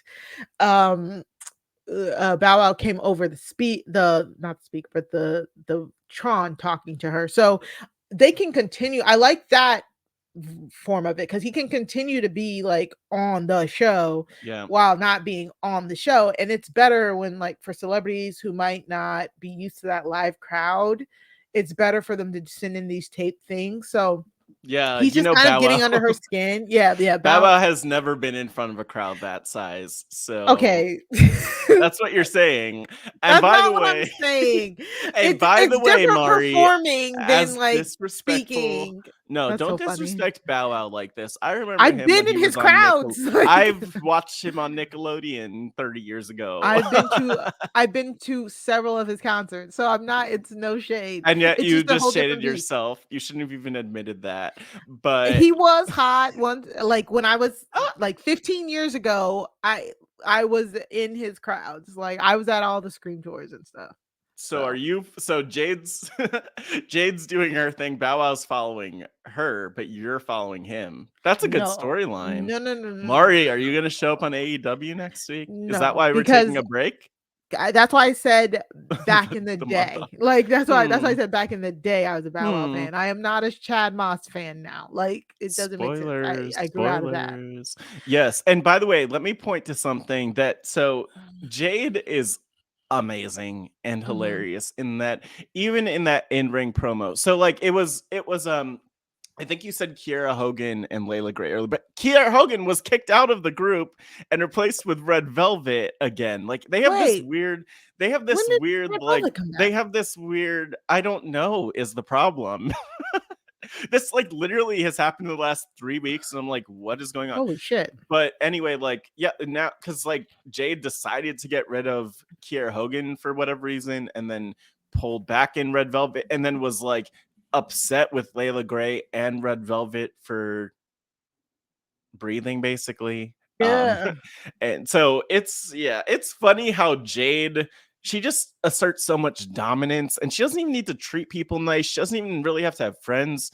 She just kind of wields her power, and I love that for her. It is creepy not though. With him anymore. I missed it. You know what though? I would love to see Red Velvet, Kiera Hogan, Layla Gray, all with Shad Moss, aka slightly bigger than Little Bow Wow. So that's why. Yeah. Wow, that's messed up. I'm just saying, Mari. I'm just saying. Yep. Okay, so I wonder if she's gonna be with AEW. I assume she's still around. Like Kiera Hogan could do things. She could wrestle. She's a great wrestler. I do wonder though. I think that's a whole other conversation. I mean, I guess I wonder why they would move her away from the Jade thing. Yeah. But maybe, I don't know. I do see an interview that Kiera Hogan did with Diva Dirt, which it's funny. As much as we talk about women's wrestling, we don't talk about Diva Dirt a lot, but shout out to Diva Dirt with lots of great women's wrestling coverage. And Kiera Hogan, looking forward to wrestling and things. Yeah, also like Fightful reported from her Busted Open interview. She did a Busted Open interview, and she said I did a lot for the baddies, and she still doesn't know what the reason was why she got kicked out. So that's a question. That's a big one, really. Yeah, she says, I feel like the work I was giving wasn't appreciated. I still don't know the reason as to why I was kicked out. Some people can't handle the heat. That's okay. Get out of the kitchen. Interesting. Wait. So what she's talking about, get out of the kitchen, is she referring to Red Velvet? He's all about stirring it up, stir it up, stir it up. By the way, I love Red Velvet's theme song because it's just like her. It's just about it. Just stirring it up. She's in the kitchen. But we'll see. Things happen. And yeah, I'm seeing that interview come up, and it is unfortunate. Red Velvet, Kiera Hogan hasn't been able to wrestle the last few months. I think they said that she hasn't had a match on Dynamite since July. Has only had 4 matches on Dark since August. So, we'll see where it goes. But you know how it is with AEW. You could come, you could go, things evolve. And That's very hopefully true. she's on good terms with them, despite the Mhm. unexpected dropping. Yeah. Yep. Yeah. But yeah, so all that to say, I think Bow Wow maybe chooses an avatar or something, and that avatar goes up against Jade. I think that's the best thing. Kind of like what Trina did. So It could be Kiera Hogan. could Probably be won't Kiera be. Hogan. Could Yeah, be. who knows? Yeah. So shout out to Jade and Huh. everything she's doing over there in AEW. Of course, we Yes. kind of got to talk about the fight for William Regal or Steven Regal or whoever. Darren Matthews, I think his name is. I know. I love saying that. That But man anyway, is, by the way, just as a note, like that man, when I was growing up and like, oh, that's not I just assumed all the wrestlers were going by their real names. And then when I found that they weren't, like, Triple H isn't actually Hunter Hearst Hearst Helmsley in Helmsley, real yeah. life. So like that's how I feel about Steven Regal, aka William Regal, aka Darren Kenneth Matthews. But yeah, this was intense. Like we've had the whirlwind that has happened. So we had, of course, MJF beat Mox for the AEW World Championship at Full Gear with the help of William Regal, who gave him the brass knuckles. And then we saw this promo where, of course, William Regal's being pushed to explain himself by Mox. Bryan Danielson's in the middle. Bryan Danielson's getting booed. William Regal's getting booed.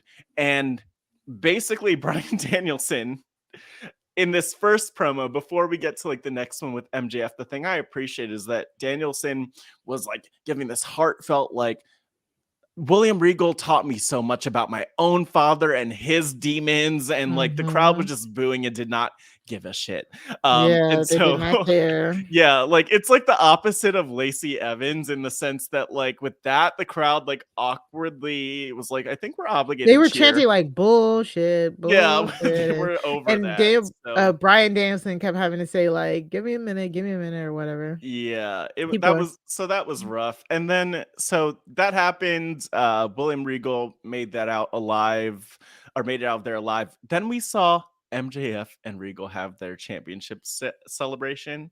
And I mean, maybe just to spoil it and jump ahead, like Please. this man, MJF, turned on William Regal less than 2 weeks after acquiring his services and his brass knuckles.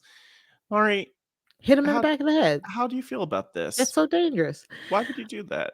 I think this was good. I think it's like MJF says, the greatest trick the devil ever played was convincing the world he didn't exist. And it's just like, how could you not expect MJF to turn on him after like he doesn't need you, you're done. I don't need you anymore, William Regal. And it was shocking though. It was shocking. I was like, at least I thought they would like partner for a little bit, but then it just also doesn't make sense because I mean, it makes sense in a sense like for him to partner with him because again, MJF feels like he can do it all himself. He can, he's the champion. That the new belt though, what are our feelings on that new belt? Okay, Mari, look, I'm a fan. I'm a fan of so many things. I'm a fan of MJF. I'm finally, I think, kind of like truly coming around to MJF. I feel like MJF is the best in the business right now. Better than anybody because he really sticks to kayfabe and he has his little Burberry scarf and now his Burberry world championship. So it's like very much him. I love the fact that he immediately branded it toward his character, which makes it that much more special, which makes me wonder how long will this man have this championship? And yeah, I'm like, I was into that. I like a custom championship when it's not ugly and when it doesn't spin. Exactly. When it doesn't spin. Yeah, exactly. Like I think so. I saw somebody on Twitter say like custom belts aren't for us; it's for the wrestler. Like it, you know what I'm saying? Like Well, the character. it's for the character, exactly. So I agree. I like custom championship belts, even if they're ugly or not. Like Uh, that has to be like it's fake. I'm trying to get like a real. I'm trying to look for like a really a good good like picture of it. picture because it's like I know you're not using trademark like Burberry. Like No, and that's like the whole other thing about all this, where like they constantly are mentioning Burberry, and Mhm. MJF called this the Big Burberry belt, the BBB, which That's I'm so just like, funny. hey man, whatever works. I mean, as long as you don't get sued by Burberry, like if Tony Khan gets sued by Burberry for like all of this, how much they're using it, like Mhm. he deserves that because they are making so much money on the fact that this is part of MJF's character. And I Mhm. just found a great picture for those on YouTube. Here you go. Check it out. You get to take it in. Yep, I found that It's one it's too. not it's not the You can't really ugliest. tell. Yeah, like It's not, yeah. it's like you have to look really close at it. It just kind of the belt just kind of looks brown to me in a sense. You know what I'm Yeah, and saying? nothing wrong with that. Like it looks You cute. can kind of see like the Burberry-ness of it, but it's Yeah. like I, it's cute. I actually like it. I agree with I you. mean, It's very cute. honestly, it looks kind of like rustic, you know what I'm saying? It Like yeah, it's I nice. like it. Yeah. And I mean, look, I will also say that like one of the things I really love about MJF is he just this man is talking about Nick Khan. He's talking about Triple Mhm. H in his promo. He's talking about the bidding war of 2024. And I'm just like, sir, this is all so catchy. Like, and then you're telling us, like, you're gonna love me, and then you're gonna get bored, and you're gonna tell me I suck, and you're gonna tell me you hate me, and you can't wait till I go away, and then da, da, da, da. It's like, yes, MJF clocked those wrestling Pop fans them. Yeah. to the point where it's like, if they do anything, it is gonna be so cliche and typical. And I feel like the AEW fans need that because Mhm. those fans are still those fans, Mari. Yeah. As much as the product has like evolved a little here and there, like those fans are still those fans, and they need to learn some respect. And I'm glad that I'm glad MJF could kind of like, I can't say the word, but he could really put them in their place. Like he could really show them who's boss, and they will go with it and listen. Yeah, exactly. So I don't know. I like this. I think this is gonna be great. Um, kudos to MJF. Now the rumors are that William Regal is no longer under contract at AEW. So this is like so now they're like, will Triple H get William Regal back? I Because don't of course care. Triple H Like loves William Regal. the thing that I hate though, like, oh my god, I feel like I just responded to you mentioning that so inaudibly. It was all just like the emotion. So watch the YouTube version for more of that. Yeah. But basically, like, here's the frustration. Why would you have a like you need William Regal under contract? You don't need him, but as good as he's been, like you got this man over even more in this story with MJF. You got Mhm. William Regal over even more by having him being assaulted by MJF. And then Mhm. he's not under contract? What? Right. Yeah. It's like so to me it's like did he just sign a 1 year then? Because I feel like Yeah, pretty it's only much. been yeah. I mean, even if it's something like that, one of these short deals, maybe, but I just maybe here's what I'll say. I'm biased to how WWE has done things where they're really protective of people and where they go and they have them locked down. They have the no competes and it's just like very intense for everybody. Whereas with AEW, like they will have people come in for very short amounts of time. I don't think AEW feels threatened by the idea of, let's say, William Regal going to WWE because the reality is that's a kind of like a different audience that's in front of WWE, a more casual Mhm. audience generally. And also, I mean, it's one thing if you have someone who's a star in WWE who ends up in AEW because I think that makes WWE look bad. if you have someone who is in AEW who ends up in WWE, that doesn't really make AEW look bad.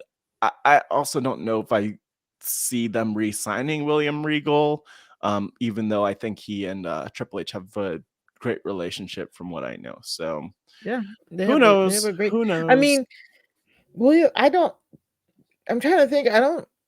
Can't remember if he asked for he requested to leave or not. I don't think I can't so. I remember. think he was just released. Yeah, I mean, And either then way, because he was very thankful. I remember him being very yes, thankful, but uh-huh. he didn't. So I think he was released. Hmm. He was just like, Yeah, oh, thanks for all the memories and I appreciate you. And you know, they saved his life and drug yeah, addiction I and remember all that. that. So Yeah. So I don't know, man. I don't know. Like maybe he just like goes home and rests because that man is an icon. Like he deserves rest. But also if he comes back, like yeah. please and thank you. He's like one of the best GMs ever. So sure, that too, Yeah. you know. And I mean, you know what? I think here's what I'll say about the contract thing that I appreciate.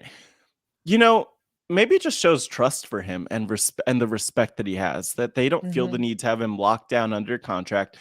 If Tony Khan must feel good if, you know, or feel okay if William Regal says, okay, I'm going to go back to WWE, I'll be signed. Sorry, AW. Or, you know, he trusts William Regal to come back to him, you know, and so I don't know, fascinating. But it's like it's almost like the wrestlers and their reputations and their word and their legacies like actually mean something to AEW even behind the scenes in terms of contracts, as opposed to WWE where it's like we will lock you down. Like Paige / Saraya is a great example Mm, where she was under contract for so long doing right. all of nothing. Nothing. Uh-huh. And so you know, it's nice to be paid, but it's also probably nice to have freedom. So Mhm. I'm okay with it. But I hope that he comes back because it kind of feels like they're leaving the story hanging if Regal doesn't show up again. Yep. Oh All well. right. There we go. Uh, There we go. Sorry, that belt looks really nice. Now I'm like looking like really close up to it. Like it's really nice looking. You're just like Um, taking it all in. And yeah. it's a sweet looking belt. It shines a I lot. It actually looks like like it's a the lot of brownness. diamonds. Like the brown makes the gold pop, really. Honestly, it would look so good. Like we would look very good with that belt, Mari. Either of us. It just Yeah. like Yeah. really, and actually, like if they, this is my problem with these replica championships. They're hundreds of dollars, but I would like this. This is really nice. I I do might like have to this. go become a in our month off, Mari, month or so off. I might have to train to wrestle just so Trainer, I could just win this win championship and carry it it. around. Yeah. All right, that's it for the highlights of this week in wrestling. Of course, like we said, you can always find the highlights of the week in a very handy dandy playlist, either in your show notes or show description. Um, we had a blast. This is Dang. our great season finale. I think we did a great job wrapping some stuff up. As far as we know, we will be back again I to had a lead you similar through the thought. road of WrestleMania. We'll see. We will be back. We will be back. Yeah. Because we always do. We're like the cockroaches that, you Won't know, go that you away. Yeah. can't get rid of. Exactly. And you know what? It's good to be here, Mari. I mean, It is. that will officially be, when we are back, it will be our official 2-year 2 years. anniversary. And you know what? I'm going to count the number of Wow. episodes we've done too, because I would like to think that we're not yet at 100. We might actually, we I'm very not well might sure. be, Yeah. but I would like to think that 100 will come up in the next season. Maybe 100 will be like WrestleMania, you know? Now we got Also, to check that out. Yeah, we'll definitely look we'll into that. count. We'll count, and honestly, we might just kayfabe it and make something up. Right. But you know what? I will also Right. say, and this is obviously not a commitment, but like, I don't know. I'm hoping for some like interesting guests next season. Lots of like wrestling Same. fans out there who we're hearing from people who know wrestling. So like, we'll see who comes up next season. We'll get your old faves. We'll get the new faves. We'll do it all. But Mari, where can the people find you? Am I allowed to start out by asking you It's to plug fine. yourself? Yeah, you can. Yes. You can find me on Twitter at Mari Talks Too Much. That's 2 like the number 2. Also, every Tuesday, you can find me and Sarah Carradine bringing True Crime Tuesdays to RHAP with the Crime Scene podcast. Of course, we delve deep into true crime documentaries, docuseries, and we rate them and give you our reviews on each documentary. So, this week we just dropped Eat the Rich, Uh-huh. a very good it was a lot of maths. It's about the GameStop like stock Oh, thing. yeah. Us and Jason Reed. Jason was so funny. He was like, Mhm. I was told there would be no math. I was like, who told you that? But, but Jason. please go to robhasawebsite.com/crime feed to subscribe. This week coming up, we are dropping another episode. Ooh. I'm trying to think what it is about. Oh, about the Murdoch murders. It's called Low Country. Yeah, I didn't even know that those happened. and we have a great returning guest, SDB, on there. So go check that out by going to robhasawebsite.com/crime feed. You can also it's too much. I'm tired. Two like the number too many podcasts. Yeah, exactly exactly that. You can also follow Crime Scene on Twitter at Crime Scene RHAP. That's at Crime SEEN RHAP. And then we are on TikTok. Go follow us on TikTok. We're doing like really fun true crimes related TikToks over there by going to at crime.scene at crime.SEEN on TikTok. Also, I was just on the Survivor B&B with Liana and Mike. I checked in. We had a very funny discussion about episode 11 of Survivor 43. We also compared the castaways to Peanuts characters, so that was Oh, really wow. really fun. I Yeah, wasn't expecting that. we talked about is it okay that 2 survivors like outlasted a challenge? Like was that such a big deal? So definitely go check that out. That was fun on the Survivor B&B. Coming up, me and Sarah Carradine will be on the White Lotus Recap podcast with Ooh. Ariel F. and Dr. Amanda, 2 of our former guests here on the Wrestling RHAPUp. So Mhm. we will be talking about, I think, the penultimate episode of White Lotus. Hopefully, we don't know. Maybe this is the one where the murder happens. We don't know. But What? yeah, definitely check that out by going to I have so many questions. postshowrecaps.com. Yeah. Postshowrecaps.com. Okay, got Yes, it. I will be popping up on a lot of stuff Mhm. for in the next few weeks as well. So I'll also be jumping over to Silent Podcast, talking about reviewing BB16 over Yeah. there. Okay. So again, just go and follow me on Twitter at Mari Talks Too Much, 2 like the number 2. I will tweet out every single thing I am doing. I am like making a mad dash before the end of the year. So definitely go follow me there. Matt, what are you up to? First of all, wouldn't be me. I am attempting to have, like it's like busy work, busy life, but Mhm. like calm podcasting month of December. There will be a few There you things go. coming up though. I'm looking forward to hearing you talking about BB on Silent Podcasts. Who Mhm. knows where I show up? I might show up on Silent Podcasts, might not talking about BB. We'll see. Yeah. But beyond that, I always plug Pod Friends and like the great meaningful interviews there with people. Those are really evergreen, and you could go back and listen to those whenever to get to know folks from this universe of RHAP, with new episodes coming up. Kind of like Mari said, hopefully Mhm. next year, actually, like definitely coming up soon. So that's happening. robhasawebsite.com/podfriendsfeed to subscribe, give those 5 stars, leave a review, and tell a friend to tell a friend to tell a friend, and all those fun things.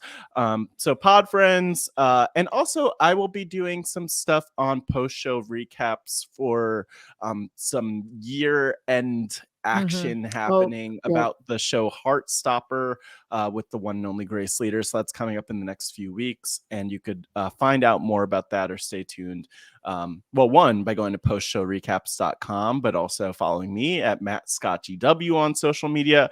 And then the only other thing I'll plug for now or mention now is that next week on Wednesday, I will, December 7th, that is, I plan on being at Bryson Wen Presents here in DC.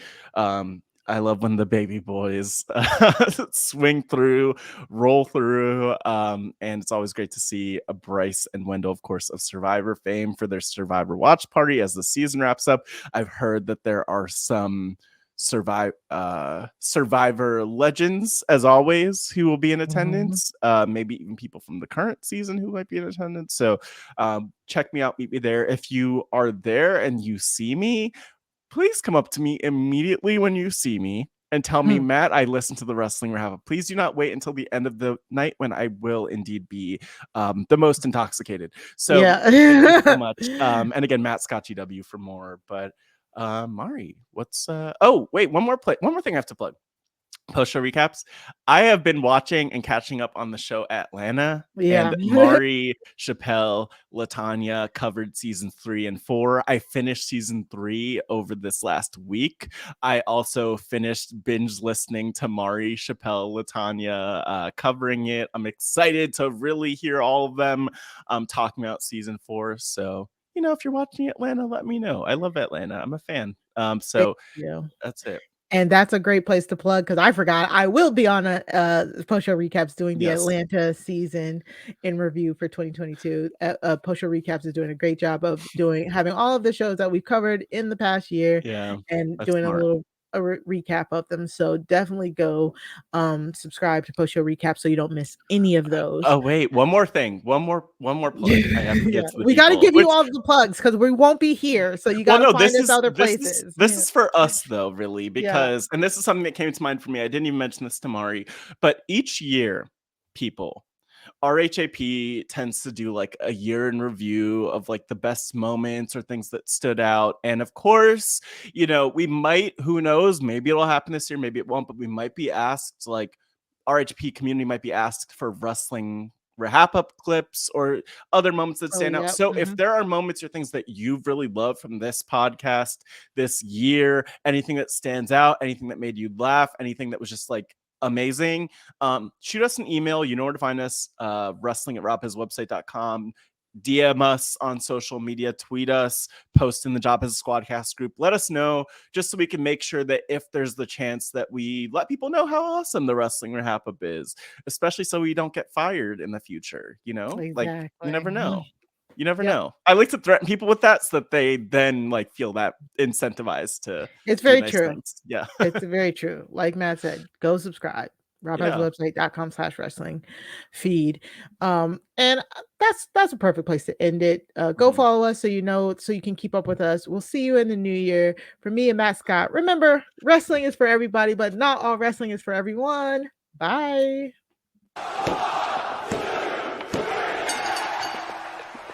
Throw 'em up, lay it down just like Matt and Mari. Wrestling RHAPUp's gonna make it sorry. Feeling like The Rock, cause I'm driving in Ferraris, and we coming every week and it's feeling like a party. Bull Ric Flair, showing out like Bianca Belair, Best podcast, flush it in the air, Roman Reigns and we win it, don't care, No cap. Throw 'em up, lay it down just like Matt and Mari. Wrestling RHAPUp's gonna make it sorry. Feeling like The Rock, cause I'm driving in Ferraris, and we coming every week and it's feeling like a party.